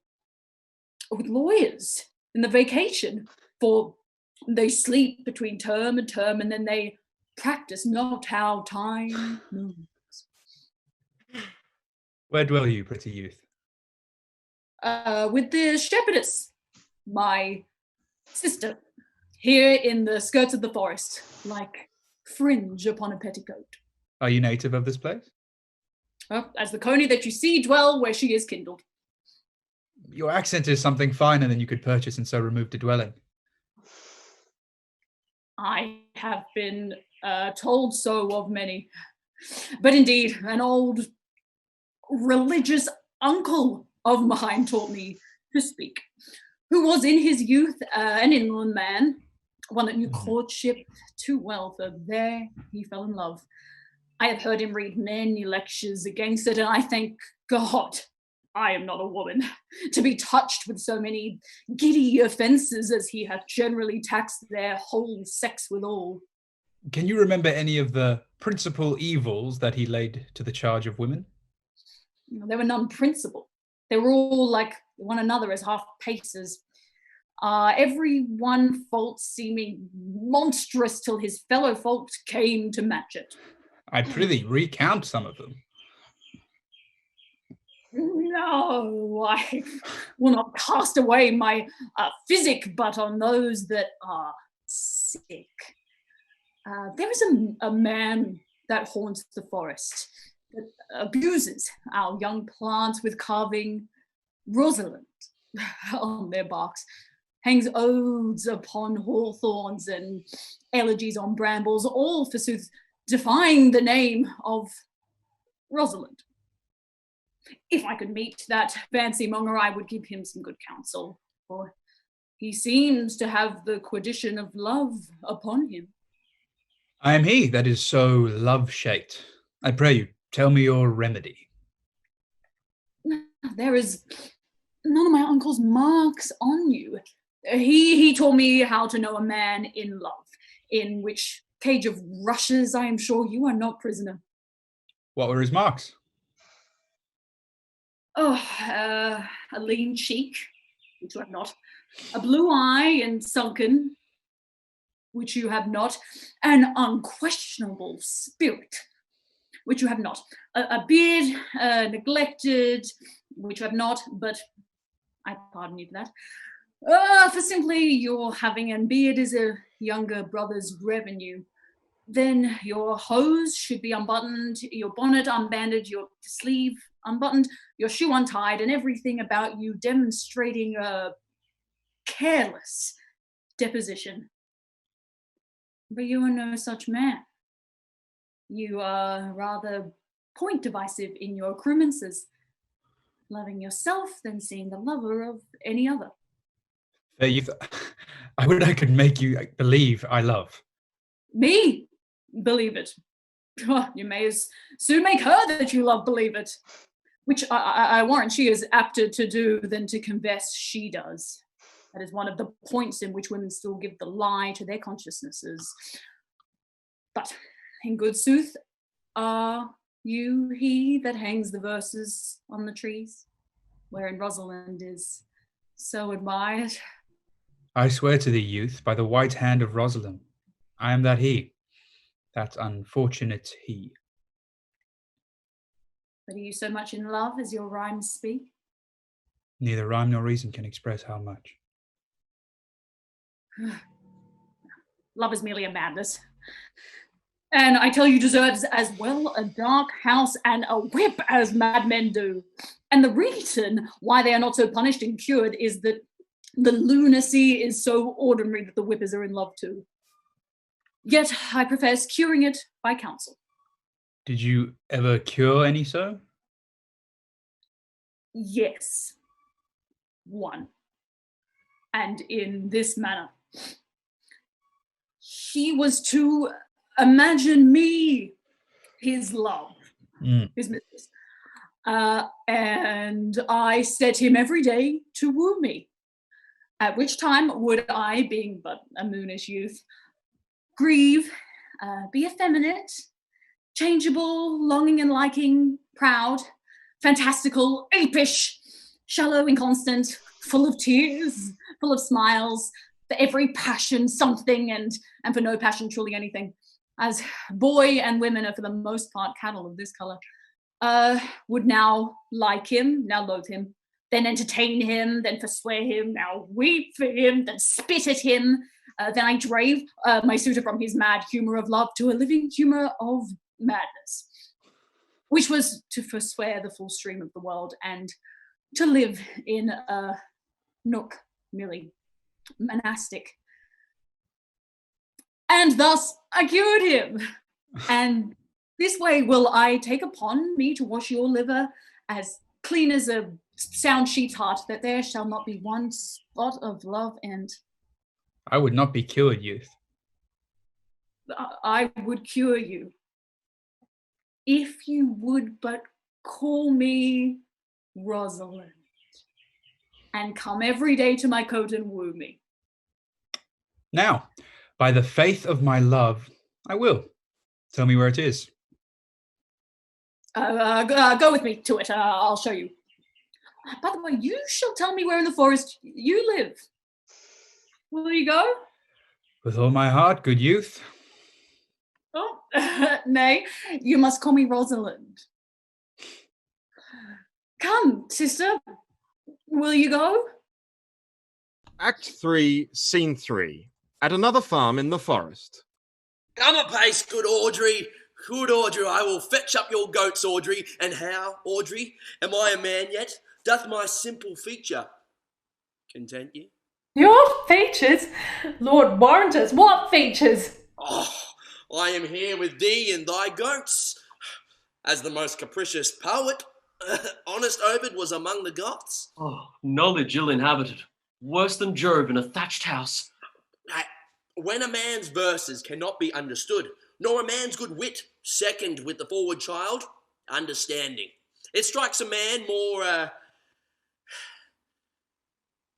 more dead than a great reckoning in a little room. Truly, I would the gods had made thee more poetical. I do not know what poetical is. it honest in deed and word? Is it a true thing? No, truly. For the truest poetry is the most feigning. And lovers are given to poetry, and what they swear in poetry may be said as lovers they do feign. Do you wish then that the gods had made me poetical? Oh, I do, truly. For thou swearest to me thou art honest. Now, if thou wert a poet, I might have some hope thou didst feign. Would you not have me honest? No, truly, unless thou wert hard-favoured. For honesty, coupled to beauty, is to have honey a sauce to sugar. A material fool. Well, I'm not fair. Therefore I pray the gods make me honest. Truly, and to cast away honesty upon a foul slut, were to put good meat into an unclean dish. I am not a slut. Though I thank the gods I am foul. Oh, well, praise be the gods for thy foulness. Sluttishness may come after. But be it as they may be, I will marry thee, and to say that end have been with Sir Oliver Martext, the vicar of the next village, who hath promised to meet me in this place of the forest to couple us. I would fain see this meeting. Well, the gods give us joy. Amen, amen. Oh, if I were a fearful heart, stagger in his attempt, for here we have no temple, but the wood, no assembly, but horned beasts. But what though? Courage. As horns are odious, they are necessary. It is said, many a man knows no end of his goods. Right, many a man has good horns and knows no end of them. Well, that is the dowry of his wife. 'Tis none of his own getting. Horns? Oh, even so. Poor men alone? No. The noblest deer hath them as huge as the rascal. Is the single man therefore blessed? No. As a walled town is more worthier than a village, so is the forehead of a married man more honourable than the bare brow of a bachelor. And by how much defence is better than no skill?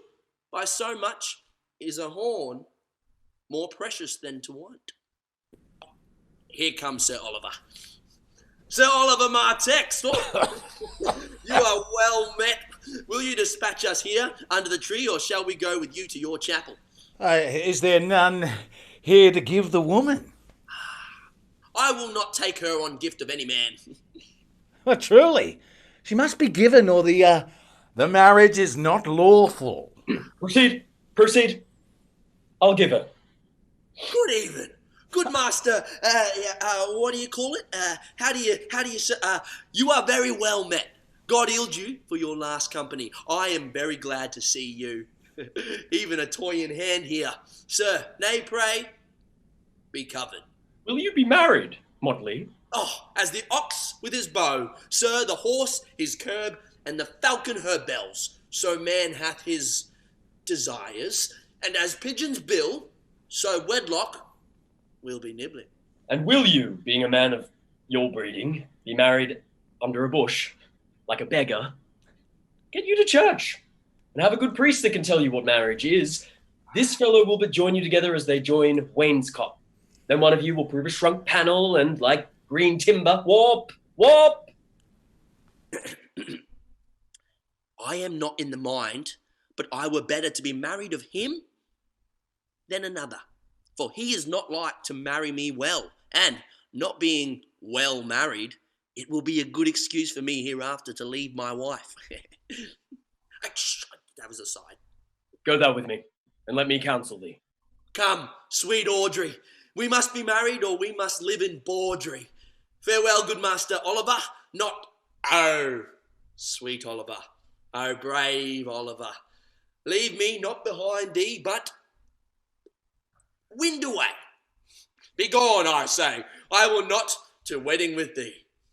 Ah, 'tis no matter. Ne'er a fantastical knave of them all shall flout me out of my calling.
Act 3, Scene 4, near the cottage in the forest. Never talk to me. I will weep. Do I prithee, but yet have the grace to consider that tears do not become a man? But have I not cause to weep? As good cause as one would desire. Therefore weep. His very hair is of the dissembling colour. Something browner than Judas's. Marry. His kisses are Judas' own children. In faith, his hair is of a good colour. An excellent colour. Your chestnut was ever the only colour. And his kissing is as full of sanctity as the touch of holy bread. He hath bought a pair of cast lips of Diana. A nun of winter sisterhood kisses not more religiously. The very ice of chastity is in them. But why did he swear he would come this morning and comes not? Nay, certainly there is no truth in him. Do you think so? Yes. I think he's not a pick purse nor a horse dealer. But for his verity in love, I do think him as concave as a covered goblet or a worm-eaten nut. Not true in love. Yes, when he is in. But I think he is not in. You have heard him swear downright he was. Was is not is. Besides, the oath of a lover is no stronger than a word of a tapster. They are both the confirmer of false reckonings. He attends here in the forest on the Duke, your father. I met the Duke yesterday. I had much question with him. He asked me of what parentage I was. I told him of as good as he. So he laughed and let me go. Oh, but what talk we of fathers when there is such a man as Orlando? Oh, that's a brave man. He writes brave verses, speaks brave words, swears brave oaths, and breaks them bravely. Quite traverse athwart the heart of his lover as a putsy tilter that spurs his horse but on one side, breaks his staff like a noble goose, but all's brave that youth mounts and folly guides. Who comes hither? Mistress and master, you have oft inquired after the shepherd that complained of love, who you saw sitting by me on the turf, praising the proud, disdainful shepherdess that was his mistress. Well, and what of him? If you will see a pageant truly played between the pale complexion of true love and the red glow of scorn and proud disdain, go hence a little, and I shall conduct you, if you will mark it. Ooh, come, let us remove. The sight of lovers feedeth those in love. Bring us to this sight, and you shall say I'll prove a busy actor in their play. Act 3, Scene 5. Elsewhere in the forest. One night as the moon it was over the stars, I first took a notion to marry. I put on my hat and away I did fly. You'd have sworn I was in a great hurry. Until I came to a place where I often had been. Oh, my heart gave a leap when my darling I'd seen. I lifted the latch and she bade me good night. Will you come with me over the mountain? What kind of fit has come over you now? But I'm glad for to see you so merry. It's near 12 o'clock, you should be in your bed, but we glow while you're waking my mummy. If you think I am jesting, my jesting is true. When I caught it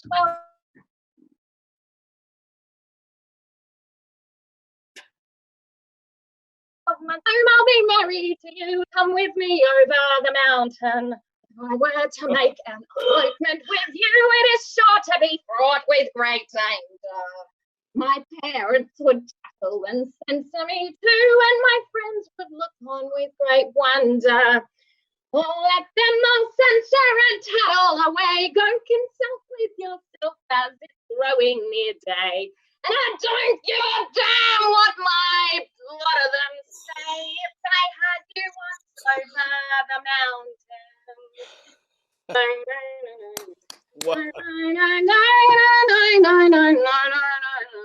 Oh, sweet Phoebe, do not scorn me. Do not, Phoebe. Say that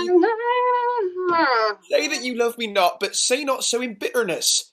The common executioner, whose heart the accustomed sight of death makes hard, falls not the axe upon the humbled neck, but first begs pardon. Will you sterner be than he that dies and lives by bloody drops? I would not be thy executioner. I fly thee, for I would not injure thee. Thou tellest me there is murder in mine eye. Oh, 'tis pretty sure and very probable that eyes, that are the frailest and softest things, who shut the coward gate on enemies, should be called tyrants, butchers, murderers. Now I do frown on thee with all my heart. And if mine eyes could wound, now let them kill thee. Now, counterfeit to swoon? Ah, for shame, for shame. Lie not to say mine eyes are murderers. Now, show the wound mine eye hath made in thee. Scratch thee but for a pin, and there remains unscathed. Lean back on a rush, cicatrice and capable in pressure, thy palm some moments keep. But now mine eyes, which I have darted at thee, hurt thee not. Nor, I am sure, there is no force in eyes that can do hurt. Oh, dear Phoebe, if ever, as that ever may be near, you meet in some fresh cheek the power of fancy, then shall you know the wounds invisible that love's keen arrows make. But till that time, come not thou near me. And when that moment comes, afflict me with thy marks. Pity me not, as till that time I shall not pity thee. Why, I pray you? Who might be your mother, that you insult, exalt, and all at once over the wretched? What though you have no beauty, as by my faith I see no more in you than without candle go dark to bed. Must you be therefore proud and pitiless? Why? What means this? Why do you look on me? I see no more in you than in the ordinary of nature's sail work. Well, it's my little life. I think she means to tangle my eyes too. No! Faith, proud mistress, think not on it. 'Tis not your inky brows, your black silk hair, your bugle eyeballs, or no, your cheek of cream that can entangle my spirits to your worship. You foolish shepherd, wherefore do you follow her, puffing like with wind and rain? You are 1,000 times a properer man than she a woman. 'Tis such fools as you that marks the world full of ill-favoured children. 'Tis not her glass, but you that flatters her, and out of you she sees herself more proper than any of her lineaments can show her. Oh, but mistress, know yourself. Down on your knees and thank heaven, fasting for a good man's love. For, I must tell you, friendly in your ear, sell when you can. You are not for all markets. Cry the man mercy. Love him. Take his offer. Foul is most foul, being foul to be a scoffer. Sweet youth, I pray you, chide a year together. I'd rather hear you chide than this man woo. He's fallen in love with your foulness, and she'll fall in love with my anger. If it be so, as fast as she answers thee with frowning looks, I'll sauce her with bitter words. Why look you so upon me? For no ill will I bear you. I pray you, do not fall in love with me, for I am falser than vows made in wine. Besides, I like you not. if you will know my house, it is at the tuft of olives here hard by. Will you go, sister? Shepherd, ply her hard. Come, sister. Look on him better, and be not proud. Though all the world could see, none could be so abused in sight as he. Come to our flock. Dead shepherd, now I find thy sore of might. Whoever loved that loved not at first sight. Sweet Phoebe. Huh? What sayest thou, Silvius? Sweet Phoebe, pity me. Oh, well, I am sorry for you, thee, gentle Silvius. Wherever sorrow is, relief would be if you do sorrow at my grief in love. By giving love your sorrow and my grief, we're both extermined. Thou hast my love. Is that not neighbourly? I would have you. Why, that were covetousness. Silvius, the time was that I hated thee, and yet it is not that I bear thee love, but since that thou canst talk of love so well, thy company, which erst was irksome to me, I will endure, and I'll employ thee too. But do not look for further recompense than thine own gladness that thou art employed. So holy and so perfect is my love, and I in such poverty of grace, that I shall think it a most plenteous crop to glean the broken ears after the man that the main harvest reaps. Loose now, and then a scattered smile, and that I'll live upon. Yeah. Knowest thou the youth that spoke to me, well? Not very well, but I have met him oft, and he hath bought a cottage at the bounds that the old Carlet once was master of. I think not that I love him, though I ask of him. 'Tis but a peevish boy, yet he talks well. But what care I for words? Yet words do well when he that speaks them pleases those that hear. It is but a pretty youth. Not very pretty, but sure, he's proud. And yet his pride becomes him. He'll make a proper man. The best thing in him is his complexion. And faster than his tongue did make offence, his eye did heal it up. He's not very tall, yet for his years he's tall. His leg is but so, and yet he's well. Well, there was a pretty redness in his lip, a little riper, a more lusty red than that was mixed in his cheek, which was just the difference between the constant red and mingled damask. There will be some women, Silvius, had they marked him to fall in love with him, but for my part, I love him not, nor hate him not. And yet I have more cause to hate him than to love him. But what had he to do to chide at me? He said mine eyes were black and my hair black, and now I am remembered scorned at me. I marvel why I answered not again. But that's all one. Admittance is not quittance.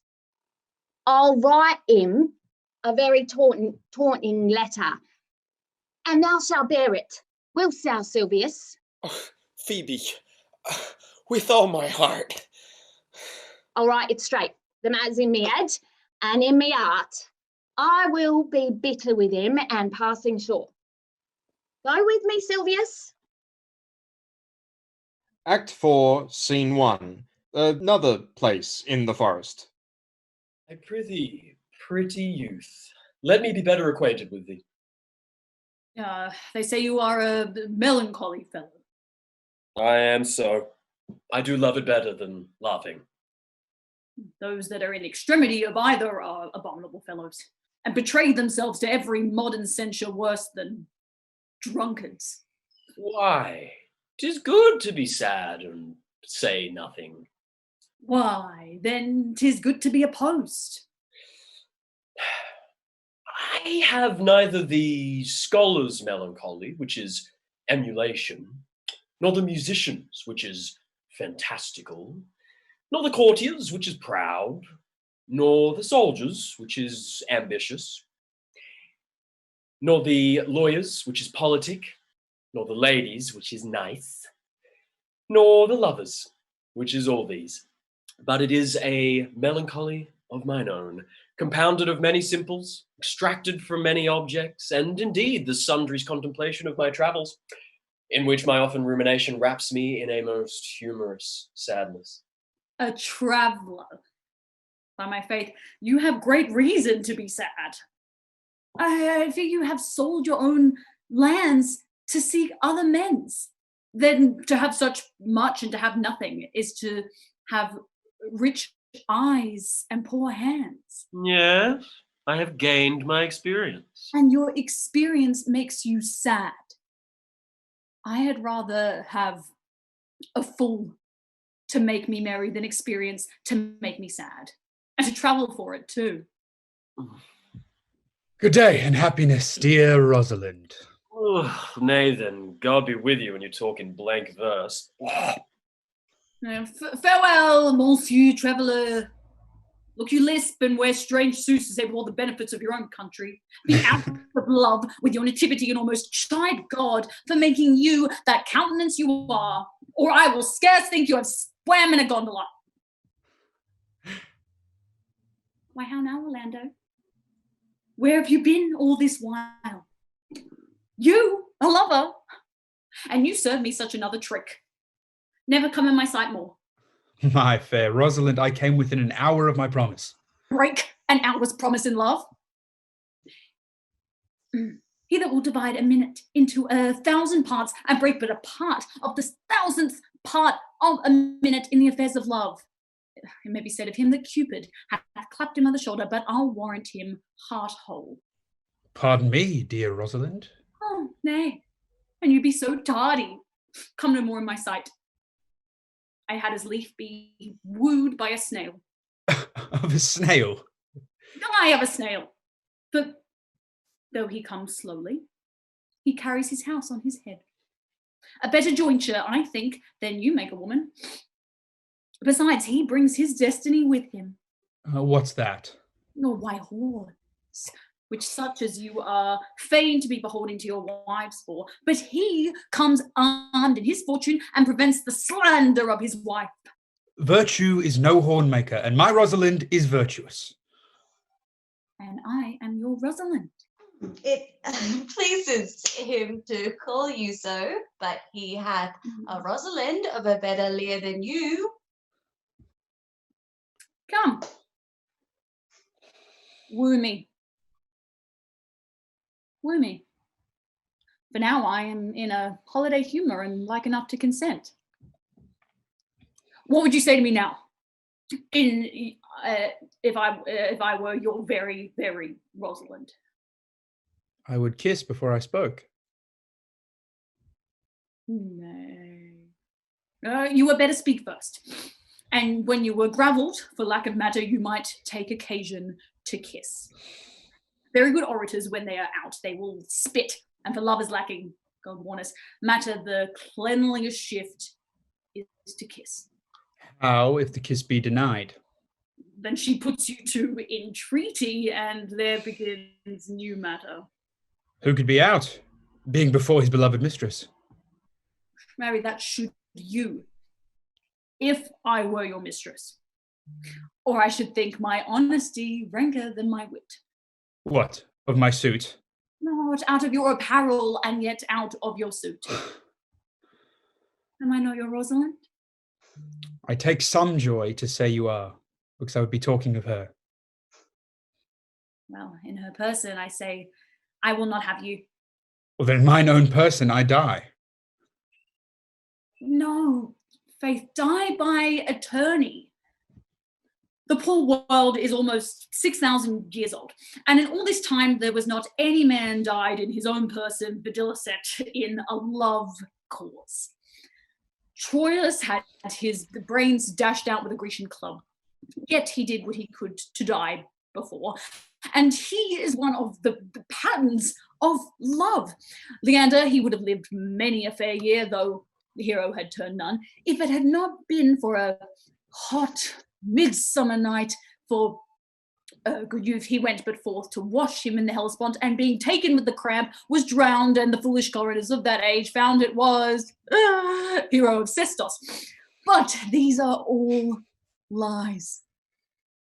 Men have died from time to time, and worms have eaten them, but not for love. I would not have my right Rosalind of this mind, for I protest her frown might kill me. By this hand I will not kill a fly. But come, now I will be your Rosalind in a more coming on disposition. And ask me what you will. I will grant it. Then love me, Rosalind. Yes, faith I will. Fridays and Saturdays and all. And wilt thou have me? I and 20 such. What sayest thou? Are you not good? I hope so. Well, then can one desire too much of a good thing? Come, sister, you shall be the priest and marry us. Give me your hand, Orlando. What do you say, sister? Pray thee, marry us. I cannot say the words. You must begin. Will you, Orlando? Go to. Will you, Orlando, have to wife this Rosalind? I will. Aye, but when? Why now, as fast as she can marry us. Well, then you must say, I take thee, Rosalind, for wife. I take thee, Rosalind, for wife. I might ask you for commission, but I do take thee, Orlando, for my husband. Oh, there's a girl goes before the priest, and certainly a woman's thoughts runs before her actions. So do all thoughts, they are winged. Now tell me, how long would you have her after you have possessed her? Forever and a day.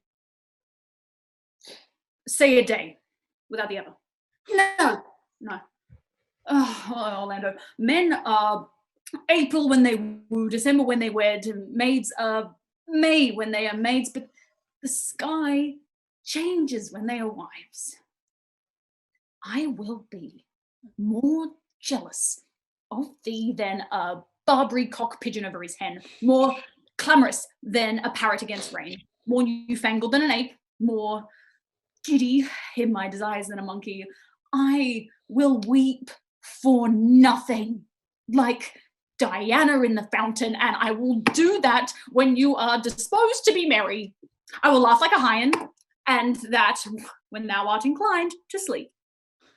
But will my Rosalind do so? By my life, she will do as I do. Oh, but she is wise. Or else she could not have the wit to do this. The wiser, the way water. Make the doors upon a woman's wit, and it will out at the casement. Shut that, and 'twill out at the keyhole. That 'twill fly with the smoke out at the chimney.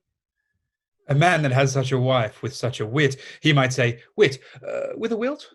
Nay, you might keep that check for till you met your wife's wit going to your neighbour's bed. And what wit could wit have to excuse that? Marry to say she came to seek you there. You shall never take her without her answer, unless you take her without her tongue. That woman that cannot make her fault her husband's occasion, let her never nurse her child herself, for she will breed it like a fool. For these 2 hours, Rosalind, I will leave thee. Alas, dear love, I cannot lack thee 2 hours. I must attend to the Duke at dinner. By 2 o'clock I will be with thee again. Aye, go your ways. Go your ways. I knew what you would prove.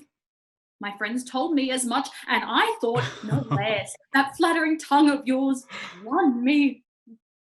'Tis but one cast away, and so come death. 2 o'clock is your hour. Aye, sweet Rosalind. By my troth, and good earnest, and so God made me, and by all pretty oaths that are not dangerous, if you break one jot of your promise, or come 1 minute behind your hour, I will think you the most pathetical, break promise, and the most hollow lover, and the most unworthy of her you call Rosalind, that may be chosen out of the gross band of the unfaithful.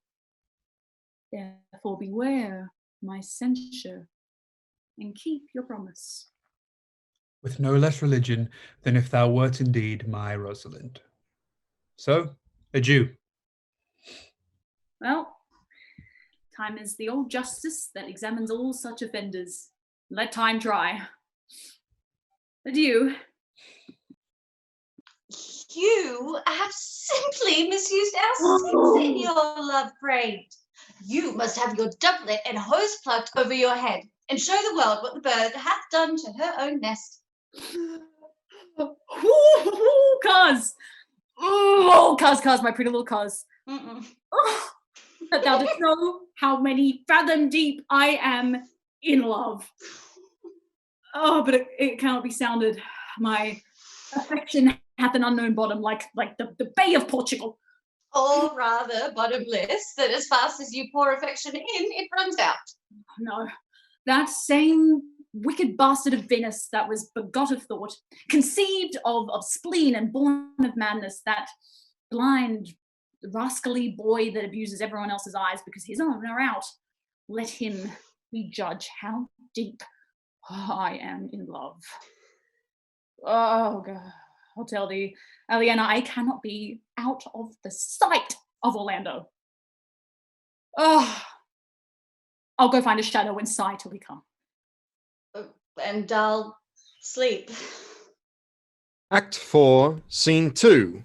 Deeper in the forest. Which is he that killed the deer? Ah, sir, it was I. Let's present him to the Duke, like a Roman conqueror, and it would do well to set the deer's horns upon his head for a branch of victory. Have you no song, Forester, for this purpose? Oh, yes, sir. Sing it. 'Tis no matter how it be in tune, so it make noise enough. What shall he have that killed the deer, his leather skin and horns to wear? Then sing him home. The rest shall bear his burden. Thy father's father wore it. Take thou no scorn to wear the horn. I shall with crest ere thou was worn. Thy father's father wore it, and thy father bore it. The horn, the lusty horn. It's not a thing to laugh and scorn. Chop, chop, chop, chop. Act 4, Scene 3. Less deep in the forest. I'll say you now. Is it not past 2 o'clock? And here, much Orlando. I warrant you, with pure love and troubled brain, he hath taken his bow and arrows and is gone forth to sleep. Look, who comes here? My errand is to you, fair youth. My gentle Phoebe bid me give you this. I know not the contents, but as I guess by the stern brow and waspish action which she did use when she was writing of it, it bears an angry tenor. Pardon me, I am but the guiltless messenger.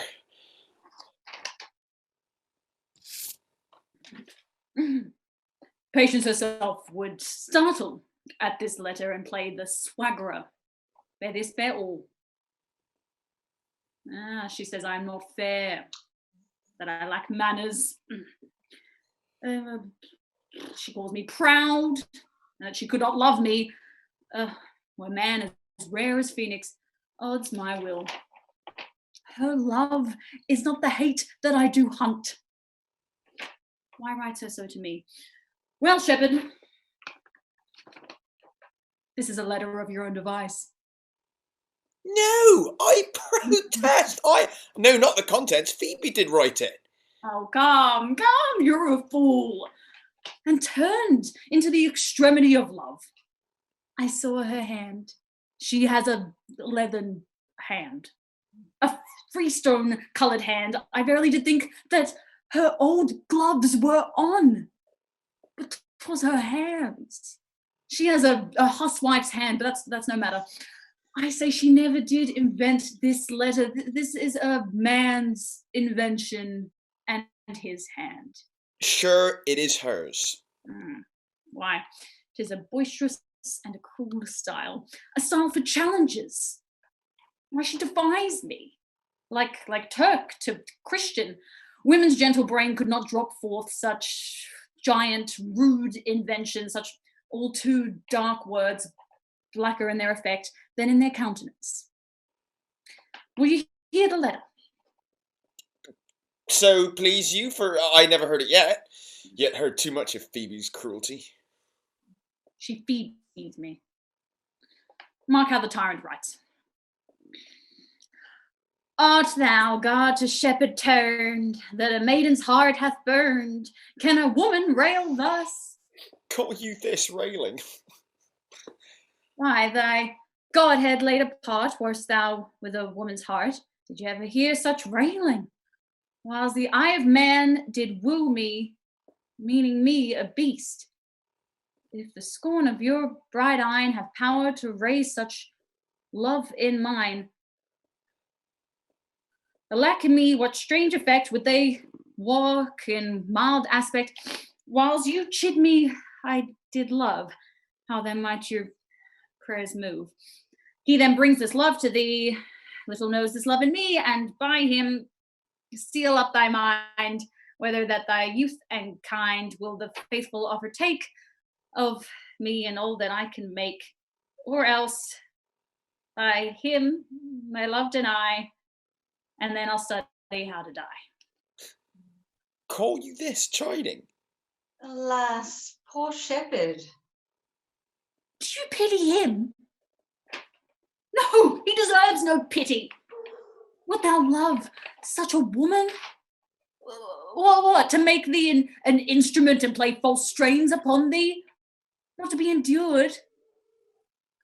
Well, go your way to her, for I see love hath made thee a tame snake. And say this to her, that if she love me, I charge her to love thee. If she will not, I will never have her, unless thou entreat for her. If you be a true lover, hence, not a word. For here comes more company.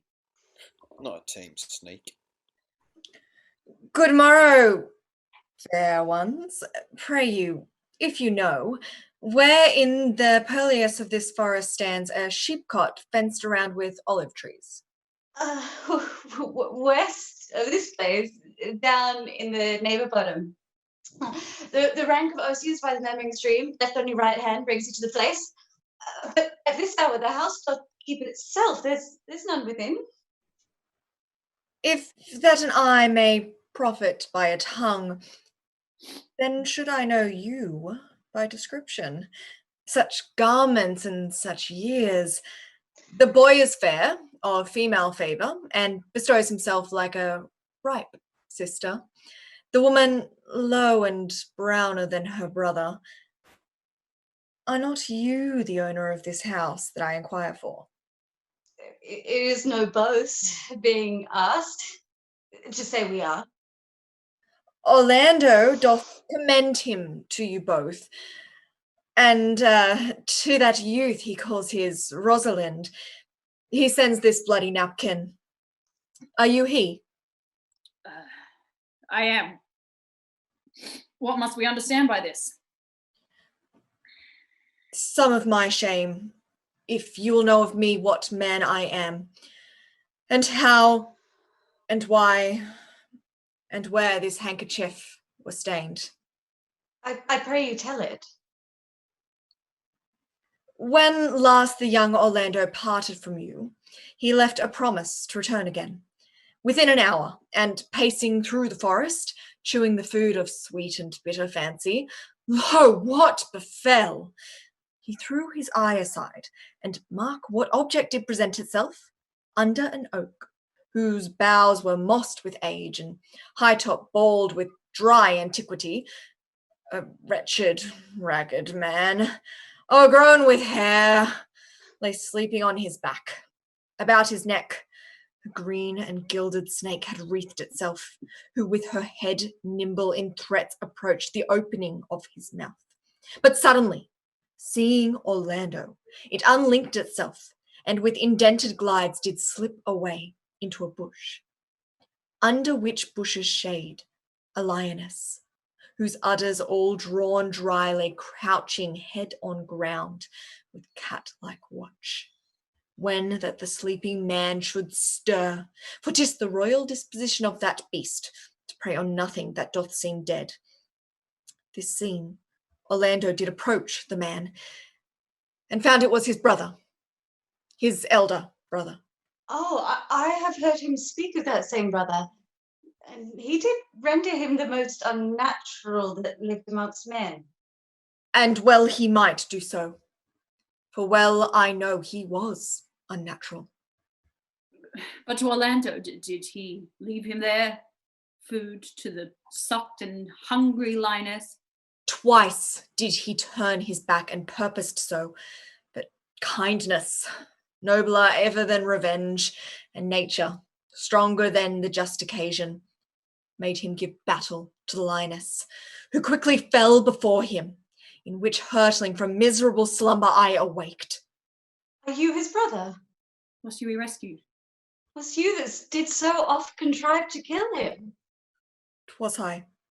But 'tis not I do not shame to tell you what I was, since my conversion so sweetly tastes being the thing I am. But for the bloody napkin? By and by, when from the first to last betwixt us two, tears our recruitments had most kindly bathed, as how I came into that desert place.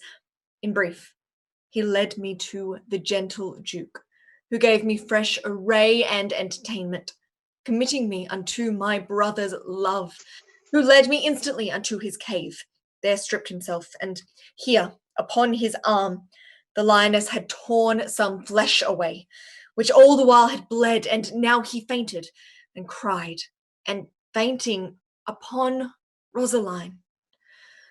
But brief I recovered him, bound up his wound, and after some small space being strong at heart, he sent me hither, stranger as I am, to tell this story that you might excuse his broken promise, and to give you this napkin, dyed in his blood, unto the shepherd youth that he in sport doth call his Rosaline.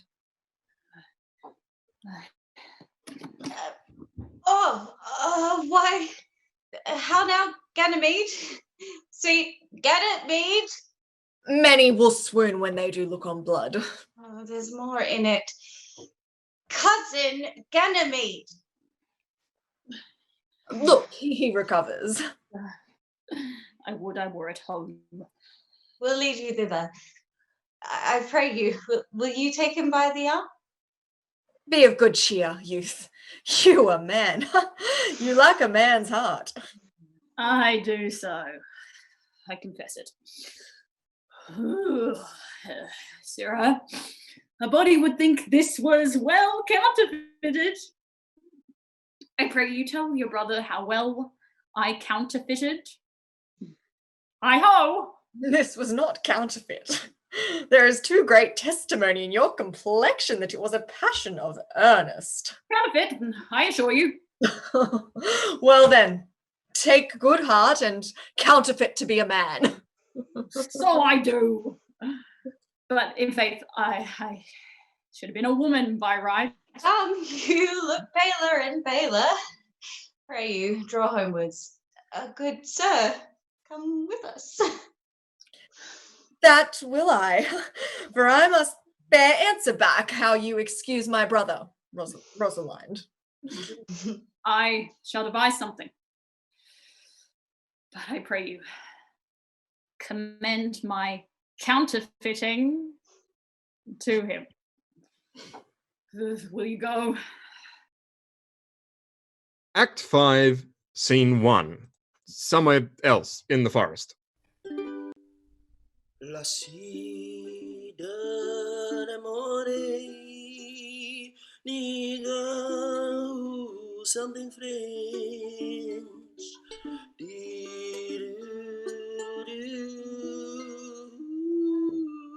Si la vie, la sida d'amore.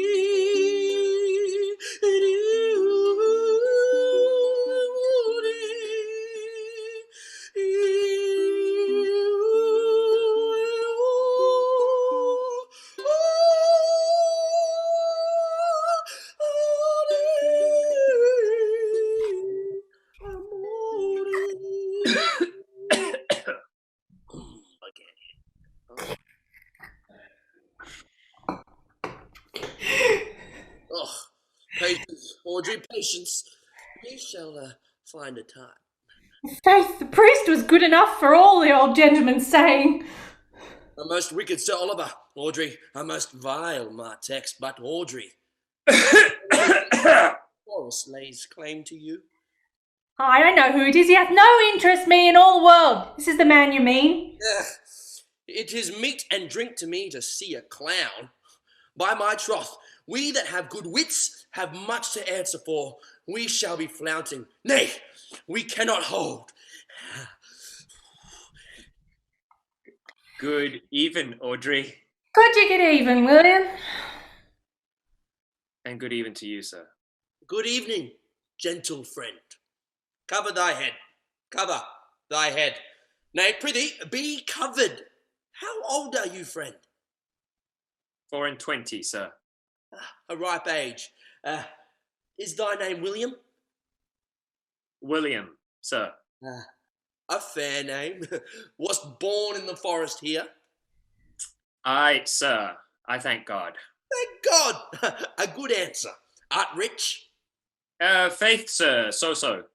So-so is good. Very good. Very excellent good. And yet it is not. It is but so-so. Art thou wise? Aye, sir. I have a pretty wit. Why, thou sayest well. I do now remember saying, the fool doth think he is wise, but the wise man knows himself to be a fool. The heathen philosopher, when he had a desire to eat a grape, would open his lips when he put it into his mouth, meaning thereby that grapes were made to eat and lips to open. You do love this maid. I do, sir. Give me your hand. Art thou learned? No, sir. Then learn this of me. To have is to have, for it is a figure in rhetoric that drink, being poured out of a cup into a glass, by filling the one doth empty the other. For all your writers do consent that ipse is he. Now, you are not ipse, for I am he. Which he, sir? He, sir, that must marry this woman.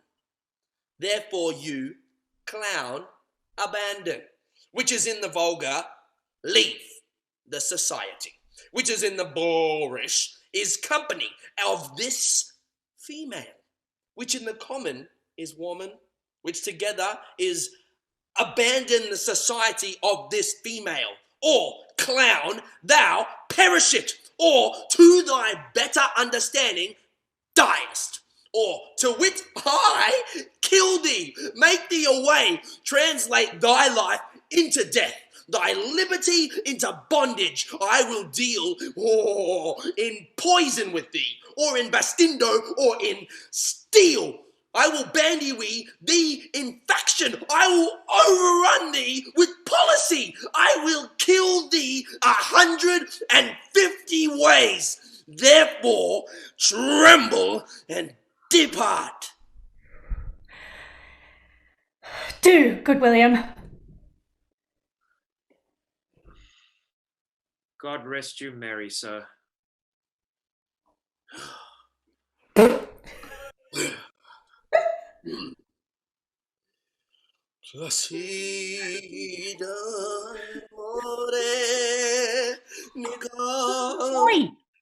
Our master and mistress seeks you. Come away. Come away. Trip, Audrey. Trip. Audrey, I attend. I attend. Act 5, Scene 2. Another different place in the forest. Is it possible that on so little acquaintance you should like her, that but seeing you should love her, and loving woo, and wooing she should grant? And will you persever to enjoy her? Neither call the giddiness of it in question, the poverty of her, the small acquaintance, my sudden wooing, nor her sudden consenting, but say with me, I love Eliana. Say with her that she loves me. Consent with both that we may enjoy each other. It shall be your good.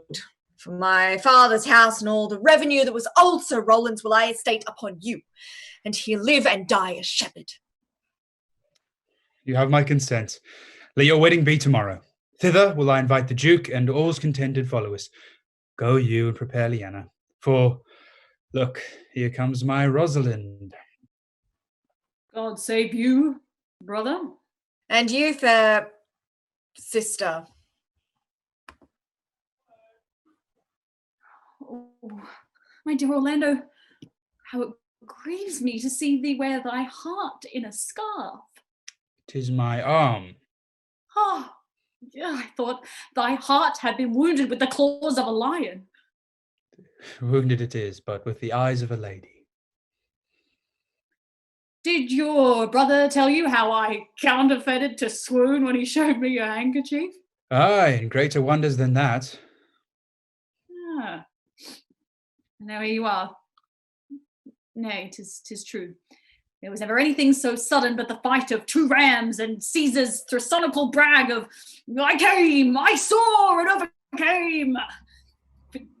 Your brother and my sister no sooner met, but they looked. No sooner looked, but they loved. No sooner loved, but they sighed. Oh, no sooner sighed, but they asked one another the reason. No sooner knew the reason, but they sought the remedy. And in these degrees have they made a pair of stairs to marriage, which they will climb incontinent, or else be incontinent before marriage. They're in the very wrath of love, and they will together. Clubs cannot part them. They shall be married tomorrow, and I will bid the Duke to the nuptial. But how bitter a thing it is to look into happiness through another man's eyes. By so much the more shall I tomorrow be at the height of heart heaviness. How much shall I think my brother happy in having that which he wishes for? Why then tomorrow I cannot serve your turn for Rosalind? Can live no longer by thinking.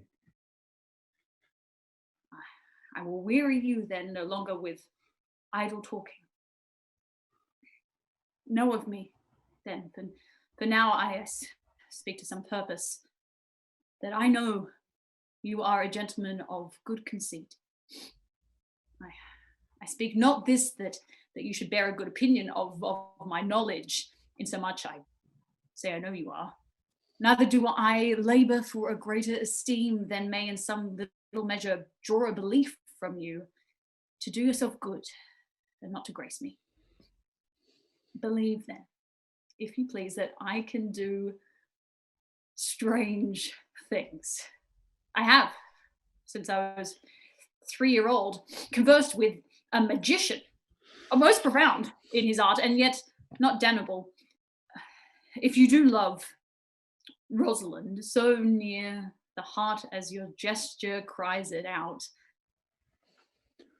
when your brother marries Eliana, shall you marry her? I know into what straits of fortune she is driven, and it is not impossible to me, if it appear not inconvenient to you, to set her before your eyes tomorrow, human as she is, and without any danger. Speakst thou in sober meanings? By my life, I do. Which I tender dearly. Though I say I am a magician, therefore put you in your best array, bid your friends, for if you will be married tomorrow. You shall. And to Rosalind, if you will. Oh, look, here comes a lover of mine. Oh, and a lover of hers. Youth, you have done me much ungentleness to show the letter that I writ you. I care not if I have. It is my study to seem despiteful and ungentle to you. You are there, followed by a faithful shepherd. Look upon him, love him. He worships you. Good shepherd, tell this youth what 'tis to love. It is to be all made of sighs and tears, and so am I for Phoebe. And I for Ganymede. Oh. And I for Rosalind. And I for no woman. It is to be all made of faith and service, and that's my. It's all to be made of fantasy, all made of passion, all made of wishes, all adoration. And I for Ganymede. And so I for Rosalind. And so am I for no woman. Still. If this be so, why blame you me to love you? If this be so, why blame you me to love you? If this be so, why blame you me to love you? Who do you speak to? Why blame you me to love you? To her that is not here, nor doth not hear. Pray you no more of this. 'Tis like the howling of Irish wolves against the moon. Sylvius, I will help you if I can. Phoebe, I would love you if I could. Tomorrow, meet me all together. Phoebe, I will marry you if ever I marry a woman. And I'll be married tomorrow. Orlando, I will satisfy you. If ever I satisfied man, and you shall be married tomorrow. Sylvius, I will content you if what pleases you contents you, and you shall be married tomorrow. Orlando, as you love Rosalind, meet. Sylvius, as you love Phoebe, meet. And as I love no woman, I'll meet. So, fare you well. I have left you commands. I'll not fail if I live. Nor I. Nor I. Act 5, Scene 3. That other part of the forest. Tomorrow is the joyful day, Audrey. Tomorrow will we be married. I do desire it with all my heart. I hope it is no dishonest desire to be a woman of the world. Oh, here comes 2 of the banished Duke's pages. Well met, honest gentlemen. By my troth, well met. Come, sit. Oh, and a song? We are for you. Sit in the middle. Shall we clap into it roundly without hawking or spitting or saying we are hoarse, which are the only prologues to a bad voice? In faith. And both in a tune like 2 gypsies on a horse.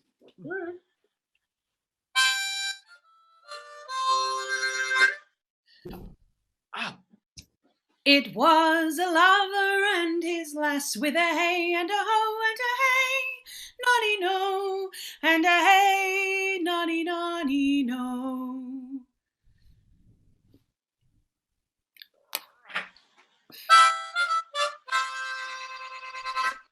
That all the green cornfields did pass in springtime. In springtime, the only pretty ring time when birds do sing, hey ding-a-ding-a-ding, hey ding-a-ding-a-ding, hey ding-a-ding-a-ding, sweet lovers love the spring.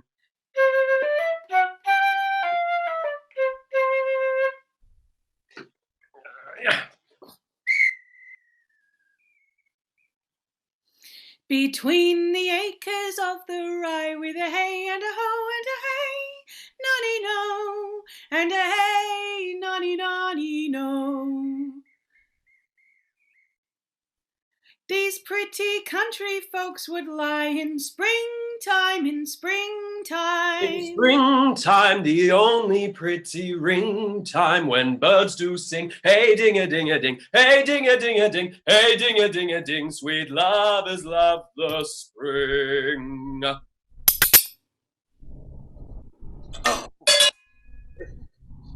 Truly, young gentlemen, though there was no great matter in the ditty, yet the note was very untunable. Though you are deceived, sir. We kept time, we lost not our time. By my troth, yes. I counted, but time lost to hear such a foolish song. God be with you, and God mend your voices. Come, Audrey. Act 5, Scene 4. Other place, deep in the forest. Dost thou believe, Orlando, that the boy can do all this that he hath promised? I sometimes do believe, sometimes do not, as those that fear they hope, and know they fear. Patience once more, whilst our compact is urged. You say, if I bring in your Rosalind, you will bestow her on Orlando here. That would I, had I kingdoms to give with her. And you say you will have her when I bring her. That would I, were I of all kingdoms king. Phoebe, you say you'll marry me if I be willing. That will I, should I die the hour after. But if you do refuse to marry me, you'll give yourself to this most faithful shepherd. So is the bargain? You say that you'll have Phoebe if she will? Though to have her and death were both one thing. I promise to make all this matter even. Keep you your word, Orlando, to give and receive the Duke's daughter. Keep your word, Phoebe, that you'll marry me, or else refusing me to wed this shepherd. Keep your word, Silvius, that you'll marry her if she refuse me, and from hence I go, to make these doubts all even. I do remember in this shepherd boy some lively touches of my daughter's favour. My lord, the first time that I ever saw him, methought he was a brother to your daughter. But, my good lord, this boy is forest-born, and hath been tutored in the rudiments of many desperate studies by his uncle, whom he reports to be a great magician, obscured in the circle of this forest. There is sure another flood toward, and these couples are coming to the ark. Here comes a pair of very strange beasts, which in all tongues are called fools. Salutation and greeting to you all. Good my lord, bid him welcome. This is the motley-minded gentleman that I have so often met in the forest. He hath been a courtier, he swears. If any man doubt that, let him put me to my purgation. I have trod a measure. I have flattered a lady. I have been prolific and poetic with my friend, smooth with mine enemy. I have undone 3 tailors, I have had 4 quarrels, and I like to have fought one. And how was that turn up? Faith, we met and found the quarrel was upon the 7th cause. How 7th cause? Good my lord, like this fellow. I like him very well. Well, you, sir, I desire you of the like. I press in here, sir, amongst the rest of the country copulatives, to swear and forswear, according as marriage binds and blood breaks. A poor virgin, sir, an ill-favoured thing, sir, but mine own. A poor humour of mine, sir, to take that no man else will. Rich honesty dwells like a miser, sir, in a poor house, as your pearl, your foul oyster. By my faith, he's very swift and sententious. According to the fool's bolt, sir, and such dulcet diseases. But for the 7th cause, how did you find the quarrel on the 7th cause? Upon a lie, 7 times removed. Bear your body more seeming, Audrey. As thus, sir, I did dislike the cut of a certain courtier's beard. He sent me word. If I said his beard was not cut well, he was in the mind it was. This is called the retort courteous. If I sent him word again, it was not well cut, he would send me word he cut it to please himself. This is called the quip modest. If again, it was not well cut, he disabled my judgment. This is called the reply churlish. If again, if it was not well cut, he would answer, I spake not true. This is called the reproof valiant. If again, it was not well cut, he would say, I lied. This is called the counter-check quarrelsome. And so, to the lie, circumstantial, and the lie direct. And how oft did you say his beard was not well cut? Oh, I durst go no further than the lie circumstantial, nor he durst not give me the lie direct.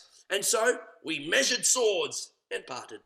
Can you nominate in order now the degrees of the lie? Oh, sir, we quarrel in print, by the book as you have books for good manners. I will name you the degrees. The first, the retort courteous. The second, the quip modest. The third, the reply churlish. The fourth, the reproof valiant. The fifth, the counter-check quarrelsome. The sixth, the lie with circumstance. The seventh, the lie direct. All these you may avoid, but the lie direct. And you may avoid that too with an if. I knew when 7 justices could not take up a quarrel, but when the parties were met themselves, one of them thought but of an if, as if you said so, then I said so. And they shook hands and swore brothers. Your if is the only peacemaker. Much virtue in if. Is this not a rare fellow, my lord? He's as good at anything and yet a fool. He uses his folly like a stalking horse, and under the presentation of that, he shoots his wit. Then is there mirth in heaven, when earthly things made even atone together. Good Duke, receive thy daughter. Hymen from heaven brought her, yea, brought her hither, that thou mightst join her hand with his, whose heart with bosom within his bosom is. To you I give myself, for I am yours. Orlando, to you I give myself, for I am yours. If there be truth in sight, you are my daughter. There be truth in sight. You are my Rosalind. If sight and shape be true, why then, my lovely Jew? I'll have no father if he be not he. I'll have no husband if you be not he. Nor ne'er wed woman if you be not she. Peace, peace, ho! I bar confusion. 'Tis I must make conclusion of these strange events. Here's 8 that must take hands to join in Hymen's bands. If truth holds true contents, you and you, no cross shall part. You and you are heart in heart. You to his love must accord, or have a woman to your lord. You and you are sure together. As this winter to foul weather, while a wedlock hymn we sing, feed yourselves with questioning, that reason yonder may diminish, how thus we met, and these things finish. A wedding is great, our Juno's crown, oh blessed bond of board and bed. 'Tis Hymen, people's every town. 'Tis Hymen, people's every town. High wedlock, then be honoured, honour, high honour and renown. 'Tis Hymen, Hymen, God of every town. Oh, my dear niece, a welcome thou art to me. Even daughter, welcome in no less degree. I will not eat my word. Now thou art mine. Thy faith my fancy to thee doth combine.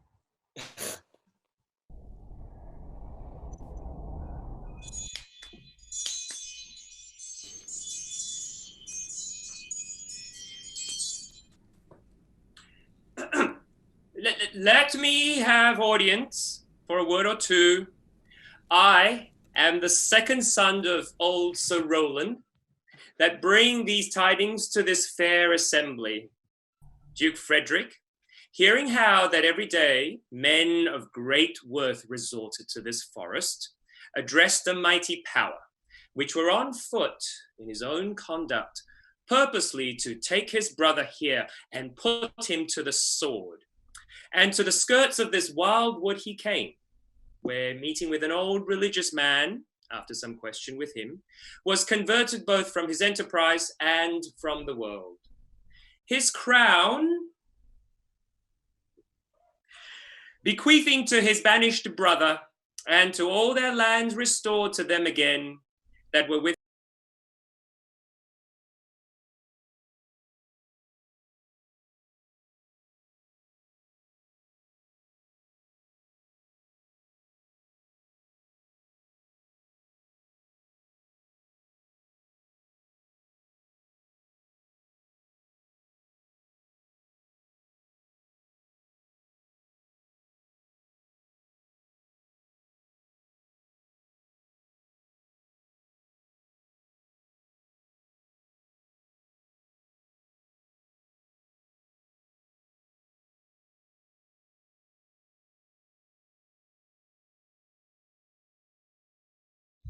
And you, brides and bridegrooms, all with measure heaped in joy, to the measure's fall.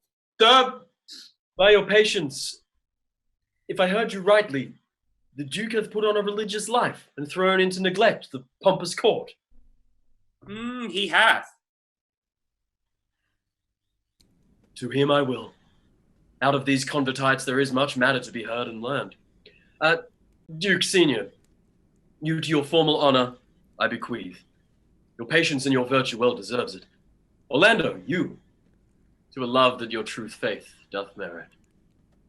Oliver, you to your land and love and great allies.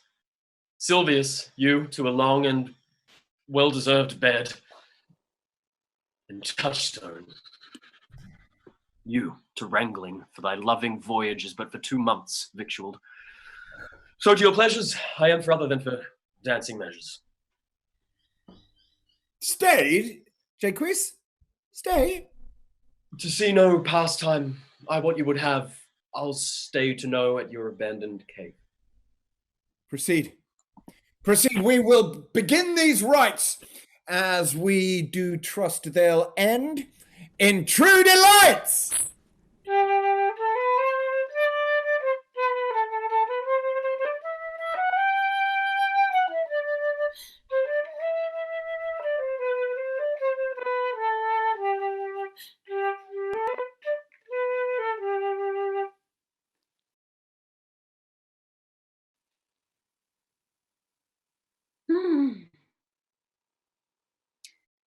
It is not the fashion to see the lady the epilogue, but it is no more unhandsome than to see the lord the prologue. If it be true that good wine needs no bush, 'tis true that a good play needs no epilogue. Yet, to good wine they do use good bushes, and good plays prove the better by the help of a good epilogue. What a case am I then? That am neither a good epilogue nor cannot insinuate with you in the behalf of a good play. I'm not furnished like a beggar, therefore to beg will not become me. My way is to conjure you. I begin with the women. I charge you, oh, women, for the love you bear to men, to like as much of this play as please you. And I charge you, Whew. Man, the love you bear to women, as I perceive by your simpering, none of you hates us, between you and the women the play may please. If I were a woman, I would kiss as many of you as had beards that pleased me, complexions that liked me, and breaths that I defied not. And I'm sure as many as have good beards, good faces, or sweet breaths will, for my kind offer, when I make a curtsy, bid me farewell.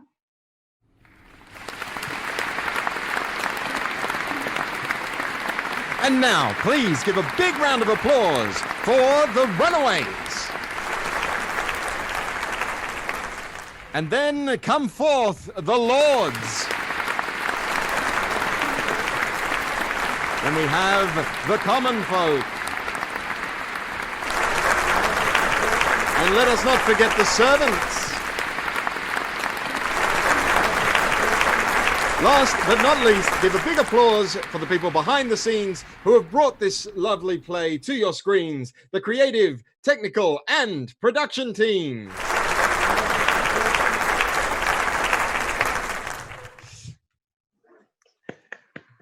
Thank you all very much. Hi, I'm Jamie Collette. I'm the director of today's production of As You Like It. Thank you so much for watching. We hope you enjoyed it as much as we had fun making it.